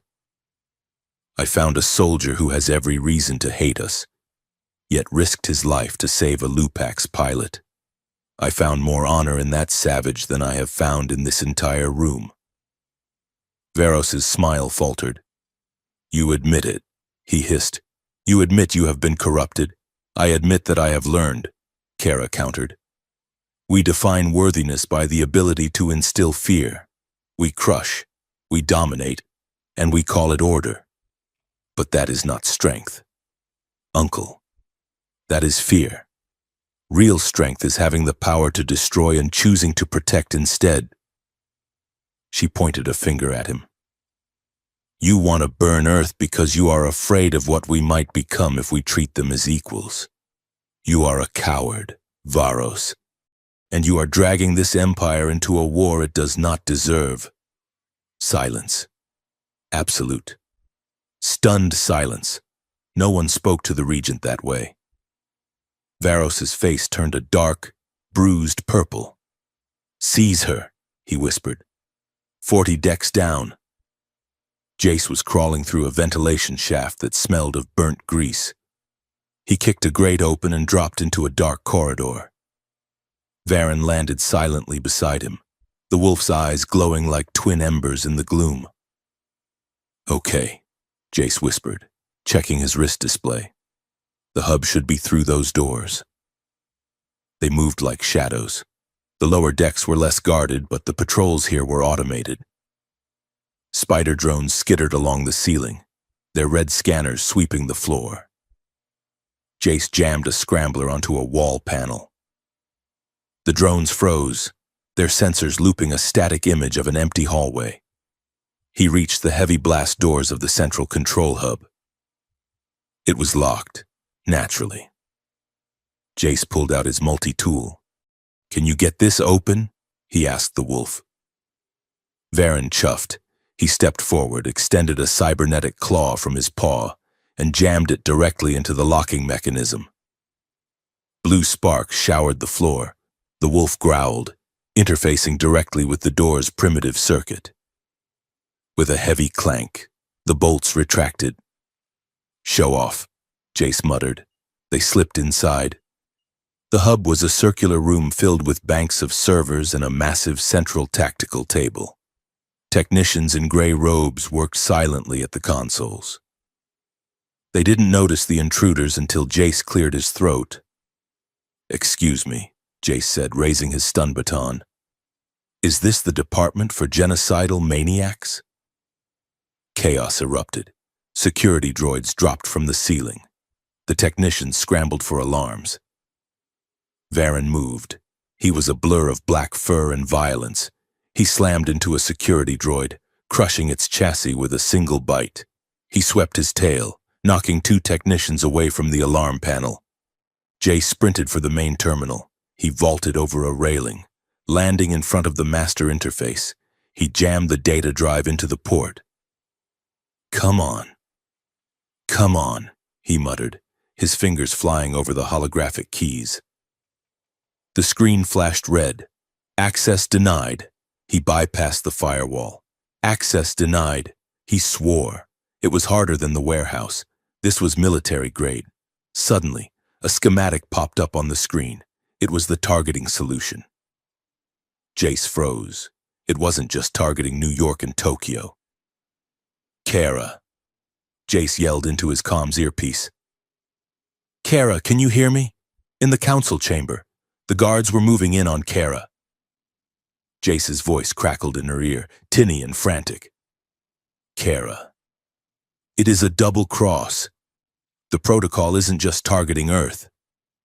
Kara pressed her hand to her ear. "Jace?" "I am looking at the firing solution," Jace shouted over the sound of crunching metal and laser fire. "They are targeting the human cities, yes. But there is a secondary target. Colony 7, the Lupax agricultural moon." Kara's blood ran cold. Colony 7 was home to 2 million Lupax civilians. "They are going to fire on their own people," Jace continued. "They are going to blame it on the human counterattack. It is a false flag operation. They want to manufacture a massacre to justify total war." Kara looked at Varos. The regent was smiling, a cruel, triumphant expression. "You monster," she whispered. She turned to the court. "Did you hear that?" she screamed. "He is not just killing humans. He is targeting Colony 7. He is going to sacrifice our own blood to start this war." "Lies!" Varos roared. "The human is feeding her disinformation. Proof!" Kara shouted. "I have the proof." She tapped her gauntlet, linking it to the ship's internal broadcast system. "Jace, upload the logs! Now! I am trying!" Jace yelled. He ducked as a plasma bolt singed his hair. A security droid had flanked him. "Varen!" The Alpha Wolf leaped over the console, intercepting the droid in mid-air. They crashed to the floor in a tangle of sparks and screeching metal. Jace turned back to the screen. "Authorization required. Royal biometric signature needed." "Kaera, I am locked out," Jace yelled. "I need a royal code. I need your code."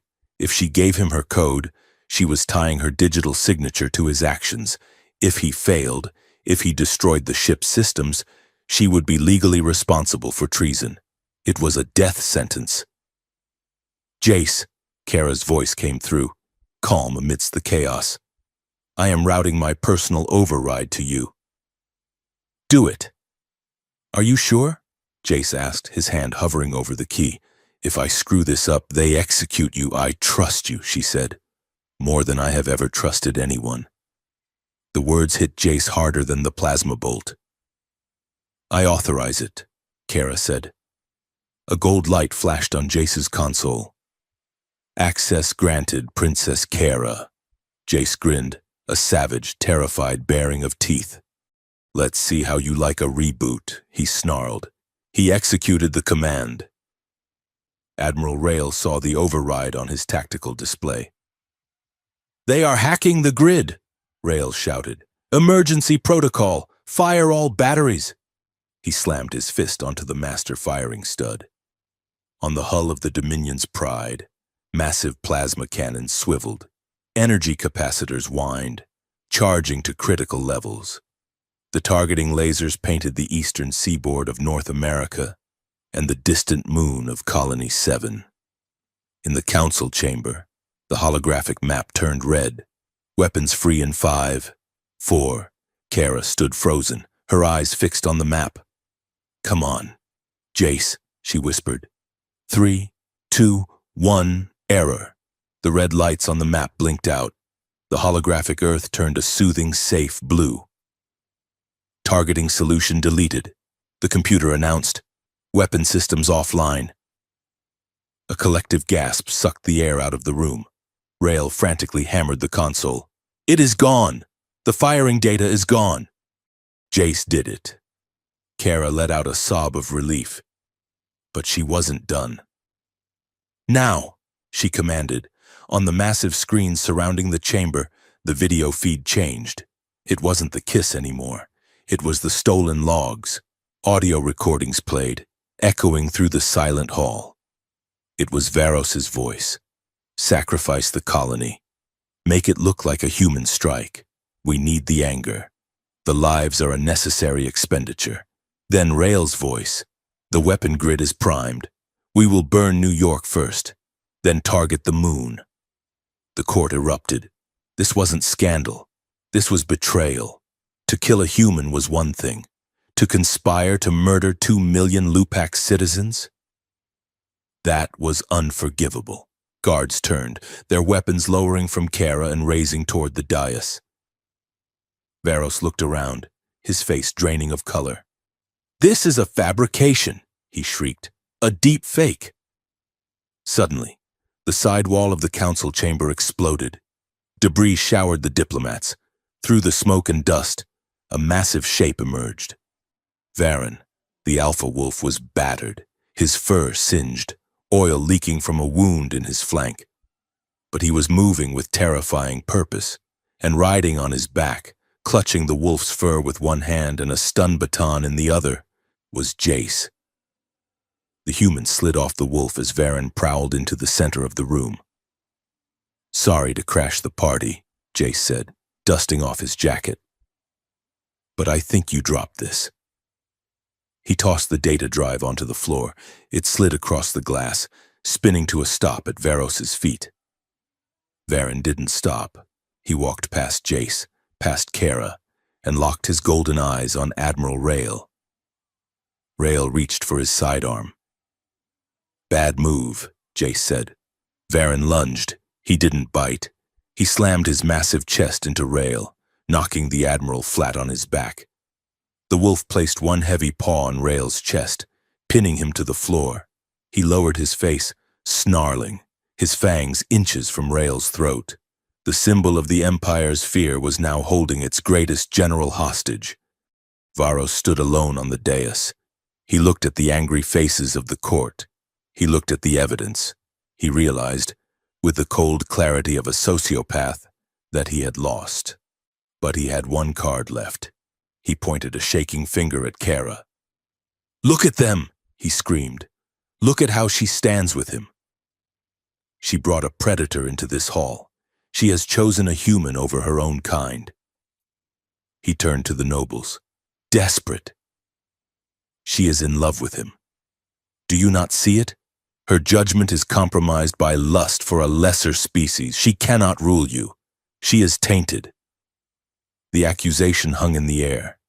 It was the ultimate taboo. Kara looked at Jace. He was standing there, bruised, dirty, and exhausted. He looked out of place among the silks and the starlight. And she loved him. She knew it then, with a certainty that terrified her. She looked back at Varos.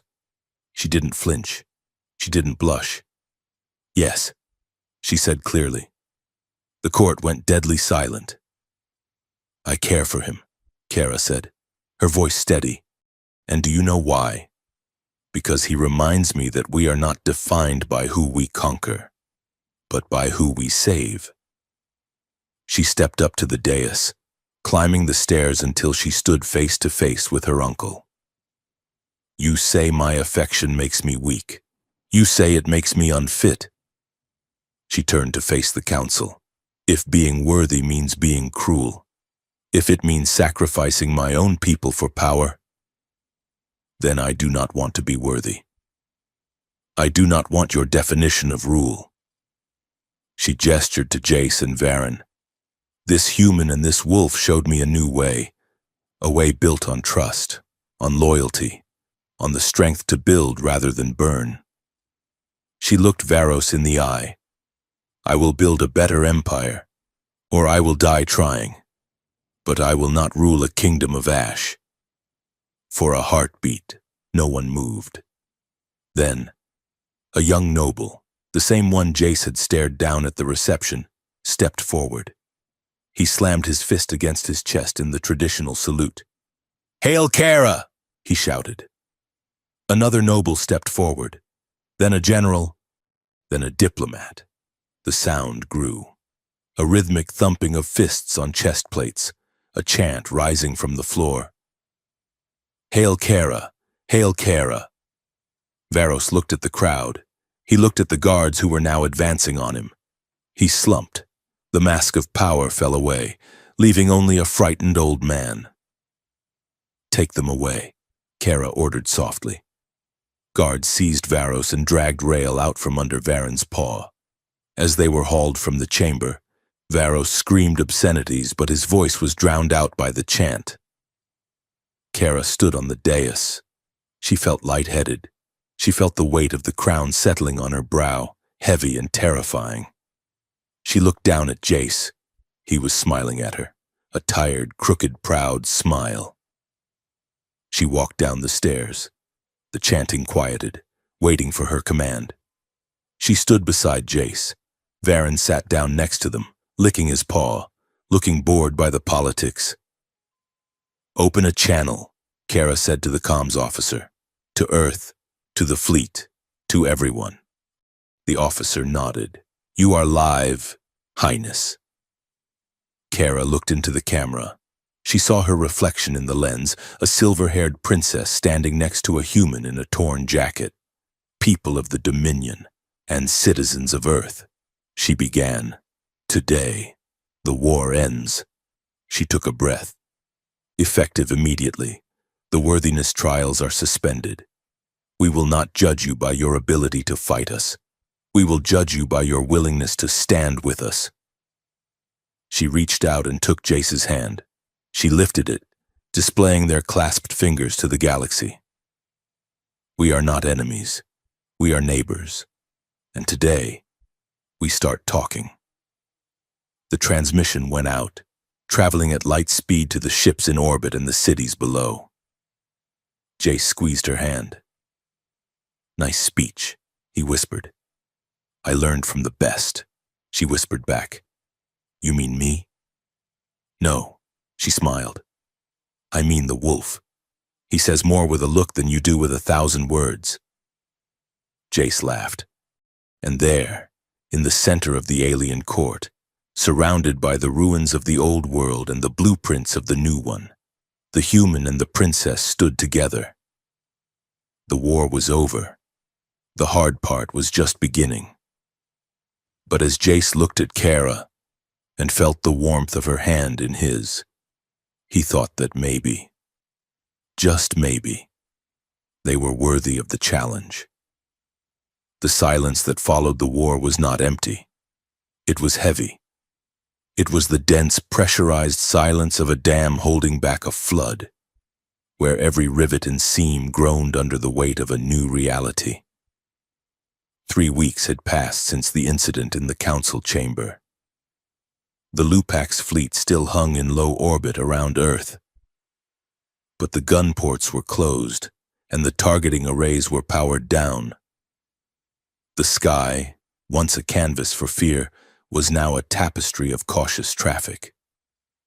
Shuttles ferried diplomats, scientists, and engineers between the flagship Dominion's Pride and the landing zones in Geneva and New York. Princess Kara sat in her private study aboard the flagship, surrounded by floating holographic displays. The room was dim, lit only by the amber scrolling text of treaties and trade agreements. She looked exhausted. The pristine silver armor she had worn during the trial was gone, replaced by a ceremonial robe of deep indigo, woven from ballistic silk, soft to the touch but strong enough to stop a knife. Across the table sat High Counselor Vane, an old guard bureaucrat who looked as if he had swallowed a lemon and was still debating whether to digest it. "Your Highness," Vane said, his voice a dry rasp. "This clause regarding the minor systems.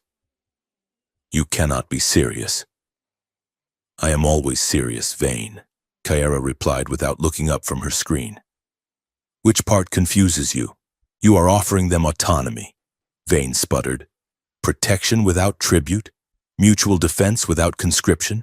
This is not how the Dominion functions. We are an empire. We expand. We absorb.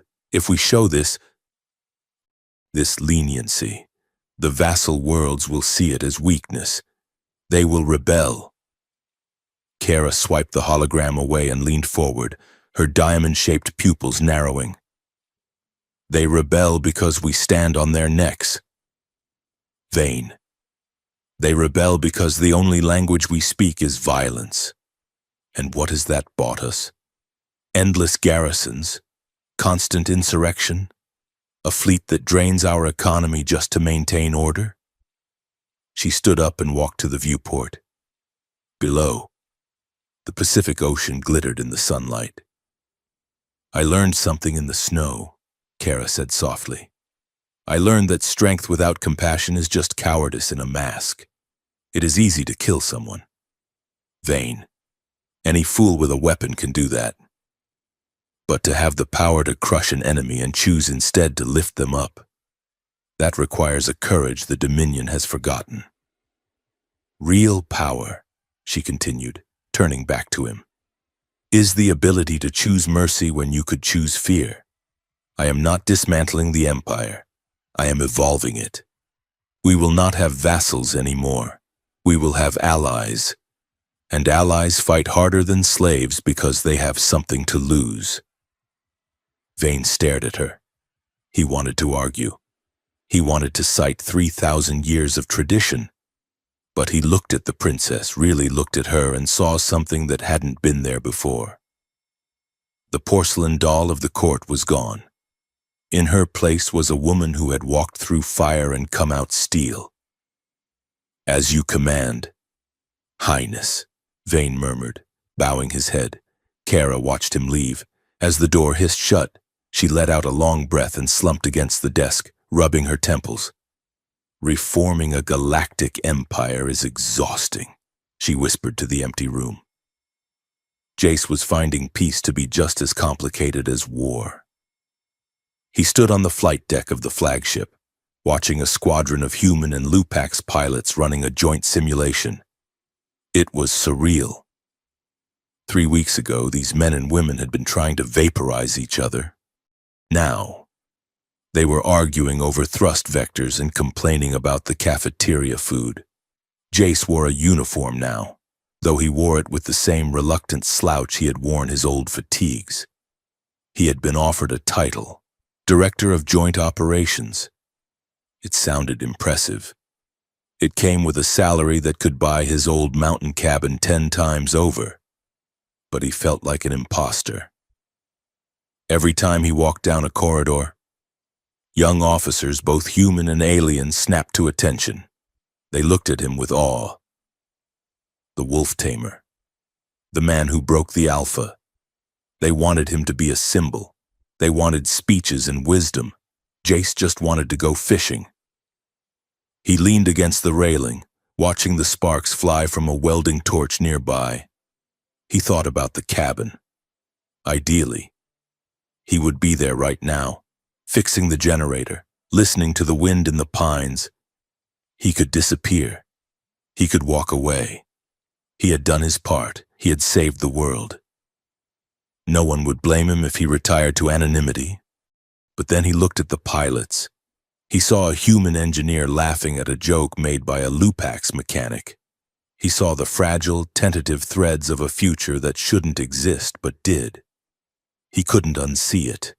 He couldn't go back to pretending the universe stopped at his property line. Director Jace?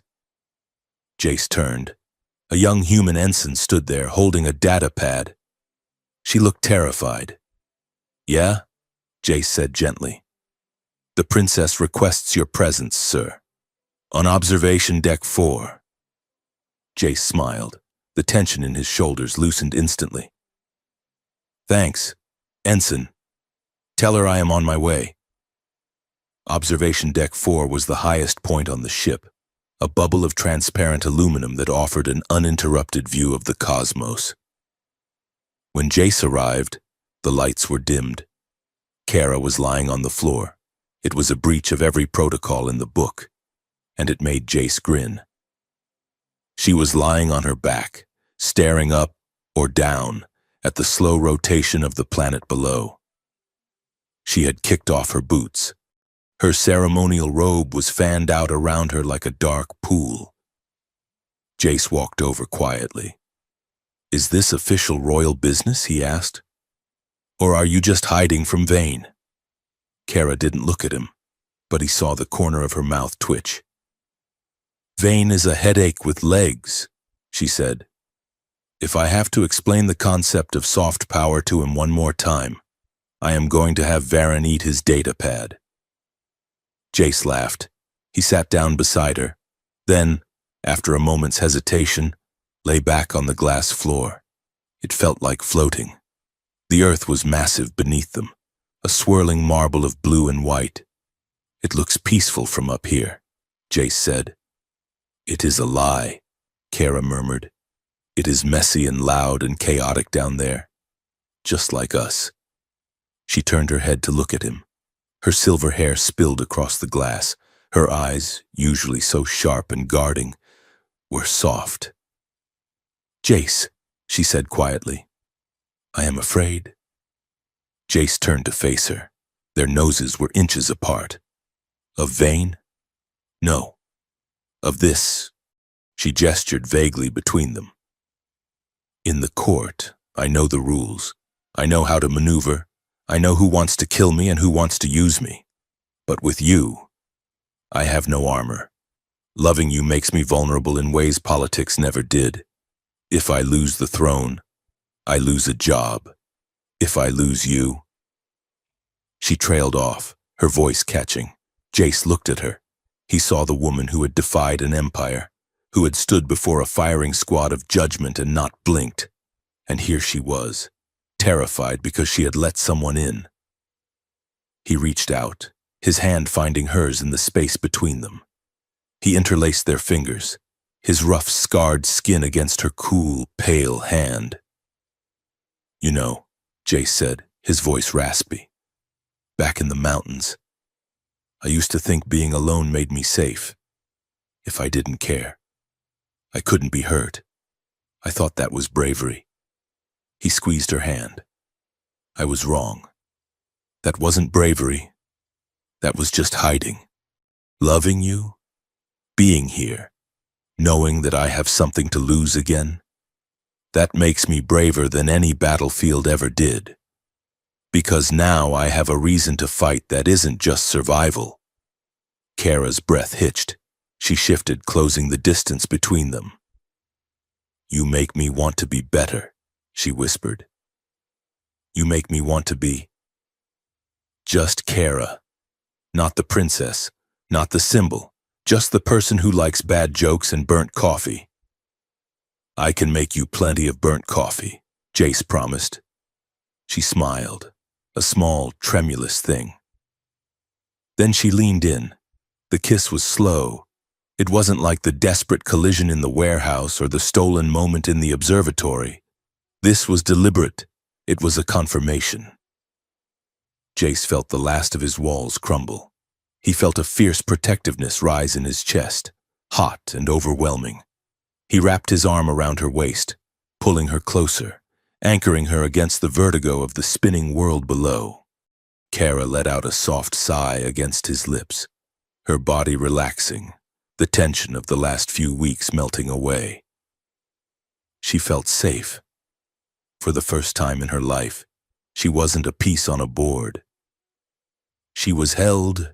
They lay there for a long time, drifting in the quiet, exploring the geography of this new piece. Then, a wet, cold nose shoved itself violently between their faces. Jace sputtered, pulling back. Kara laughed, a bright, startled sound. Varen stood over them, his massive head lowered, his golden eyes narrowed in what looked distinctly like judgment. He let out a loud, dramatic huff that vibrated through the floor. "Hey," Jace said, pushing the wolf's snout away. "Do you mind? We are having a moment here."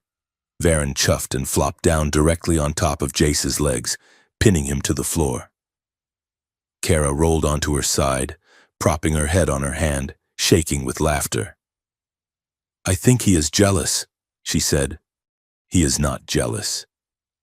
Jace groaned, trying to wiggle his legs free from under 400 pounds of cybernetic wolf. He is just an oversized rug with an attitude problem.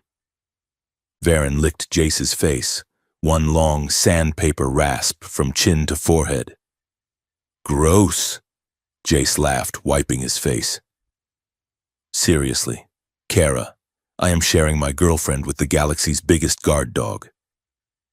This was not in the brochure. Kara smiled, reaching out to scratch Varen behind the ears. The wolf closed his eyes, leaning into her touch, looking smug. "He is part of the package," she teased.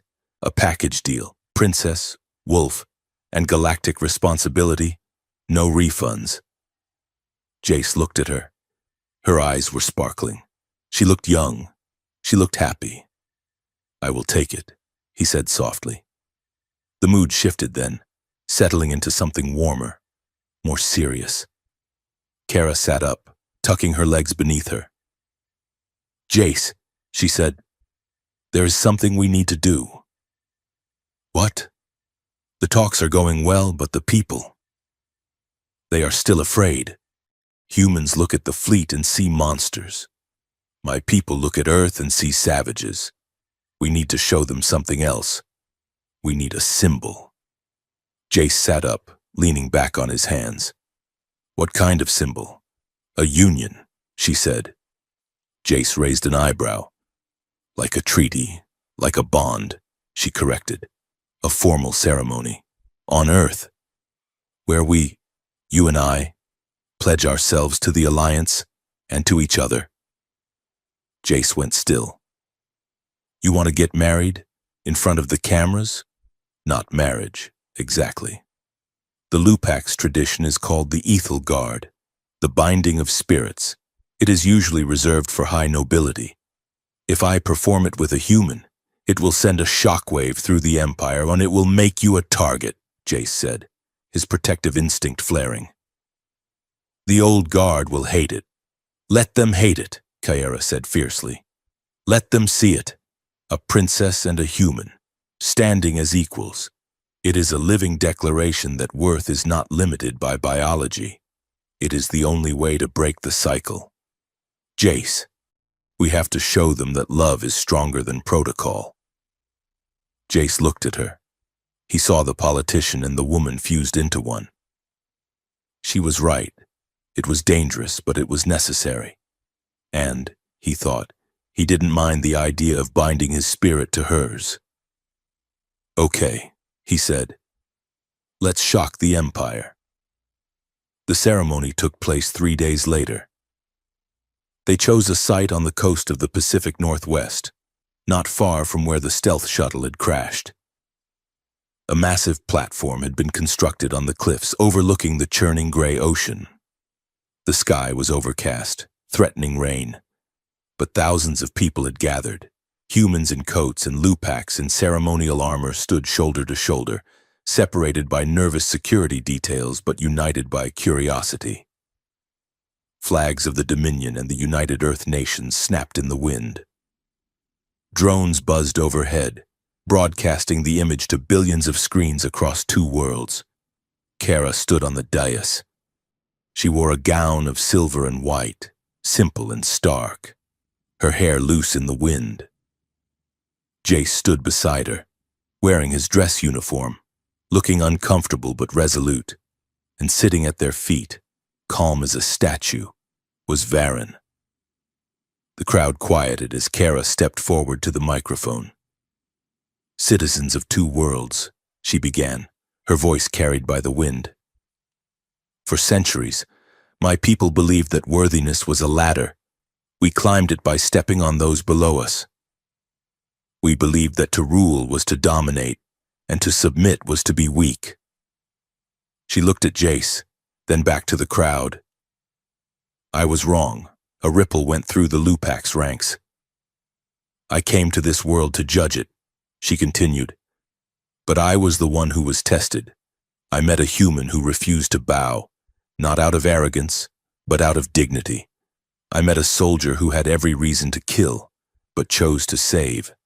And I saw an alpha wolf, the symbol of our rawest power, choose to follow him. Not because he was forced, but because he was led." She paused, letting the words sink in. "We are not here to conquer you. We are here to learn from you, and perhaps you can learn from us. We are proving our worth today not by the weapons we carry, but by the hands we hold." She stepped back. Jace stepped forward. He cleared his throat. He wasn't an orator. He spoke like a man telling a story in a bar. "I used to think all leaders were the same," Jace said into the mic. "I thought they were all just people sending other people to die for lines on a map. I hated authority because I never saw anyone use it for anything but selfishness." He looked at Kara. Then she fell out of the sky, and she showed me that authority can be a burden you carry for others. She proved me wrong. She chose justice when it would have been easier to choose power. And that, he looked at the crowd, that is worth following. Jace turned to Kara. They faced each other. The ritual was simple. There were no rings, no vows written in archaic books. Kara raised her hand and placed it flat over Jace's heart. Jace raised his hand and placed it over hers. They leaned in, pressing their foreheads together. It was a gesture of intimacy and equality. In Lupac's culture, the forehead was the seat of the mind, the heart was the engine of the will. To join them was to share everything. "I bind my spirit to yours," Kara whispered. Her eyes closed. "I bind my spirit to yours," Jace replied. For a moment, the cheering crowd faded. The drones, the fleets, the politics, it all vanished. There was just the warmth of her skin, the smell of the sea, and the steady thrum of the bond settling into place. Varen threw his head back and let out a long, resonant howl. The crowd erupted. Humans cheered. Lupac soldiers slammed their fists against their chest plates in a thunderous rhythm. It wasn't a conquest. It was a partnership. Later that evening, the reception was winding down. The dignitaries had retreated to their shuttles. The platform was quiet, lit only by security floods. Jace and Kara sat on the edge of the cliff, their legs dangling over the drop, watching the waves crash against the rocks below. Varen was asleep behind them, snoring softly. "We did it," Jace said, loosening his collar. "We actually pulled it off." Kara leaned her head on his shoulder. "We planted a seed," she said. It will take a long time to grow. There will be bad days. There will be misunderstandings and conflicts. We will handle them, Jace said. He picked up a pebble and tossed it into the dark. You know, Jace said reflectively, all that pain, the war, the nightmares. I spent 5 years wishing I could erase it, wishing I could just be normal. And now I think maybe it was necessary. Not good, but necessary like compost. Compost? Kara wrinkled her nose. That is a very human metaphor. It fits, Jace insisted, and you take all the rot, all the dead stuff, and you mix it into the dirt, and it becomes the fuel for something new to grow. Our pain, your fear, my guilt, it is the soil for this, for us. Kara thought about that. She thought about the shuttle crash, the cold snow, the fear in the warehouse. You are right, she said softly. We do not have to prove our worth by stepping on others anymore. We prove it by what we grow from the ruin. She looked at him. I like your metaphor. Jace, even if it is about dirt. Jace smiled and kissed the top of her head. 6 months later. The winter had returned to the Cascades. The snow was deep, burying the scars of the crash site under a blanket of pristine white. But the silence was different now. It wasn't lonely. Jace's cabin was still there, but it had expanded. A new wing had been built, a communications outpost made of sleek Lupax alloy that blended seamlessly with the timber. A landing pad sat nearby, hosting a small shuttle. It was a sanctuary, a place where human and Lupax researchers worked together to study the anomaly fields in the mountains. A place where diplomats came to talk off the record. Jace and Kara walked along the ridge, following the old hunting trail. They wore heavy winter gear, Jace in his old parka, Kara in a white fur-lined coat that made her look like a winter spirit. Varen bounded ahead of them, plunging into snowdrifts and tossing powder into the air, chasing invisible rabbits. They stopped at the edge of the cliff where they had first looked down at the crashed ship. The wreckage was gone, cleared away. The trees were growing back straight. Jace looked out at the view. The sun was setting, painting the sky in violent, beautiful shades of orange and violet. It feels like a lifetime ago, Jace said. It was a lifetime ago, Kara replied. We were different people then. She turned to him. The cold air had flushed her cheeks. Her eyes were bright, filled with a playful, challenging glint that Jace had learned to love more than anything. She stepped closer, poking a gloved finger into his chest. She lowered her voice, mimicking the imperious tone she had used that first day in the wreck. Prove you are worthy, human. It wasn't a threat this time. It was an invitation. It was a joke shared between two people who had seen the bottom of the abyss and climbed out together. Jace smiled. It was a slow, easy smile that reached his eyes. He reached out and pulled her close, wrapping his arms around her, burying his face in the warmth of her neck. I don't have to prove anything, he murmured against her skin. Except that I am going to spend the rest of my life protecting you, and the worlds we changed. Kara laughed, a sound that rang clear and happy in the mountain air. Acceptable, she whispered, above them, on the ridge. Varen stopped his play. He looked down at the two figures embracing in the snow. He looked up at the first stars beginning to puncture the twilight. The alpha wolf threw his head back and howled. It didn't sound like a warning. It didn't sound like a challenge. It echoed off the peaks, rolling down into the valleys and up toward the waiting fleet, a song of triumph, wild and free.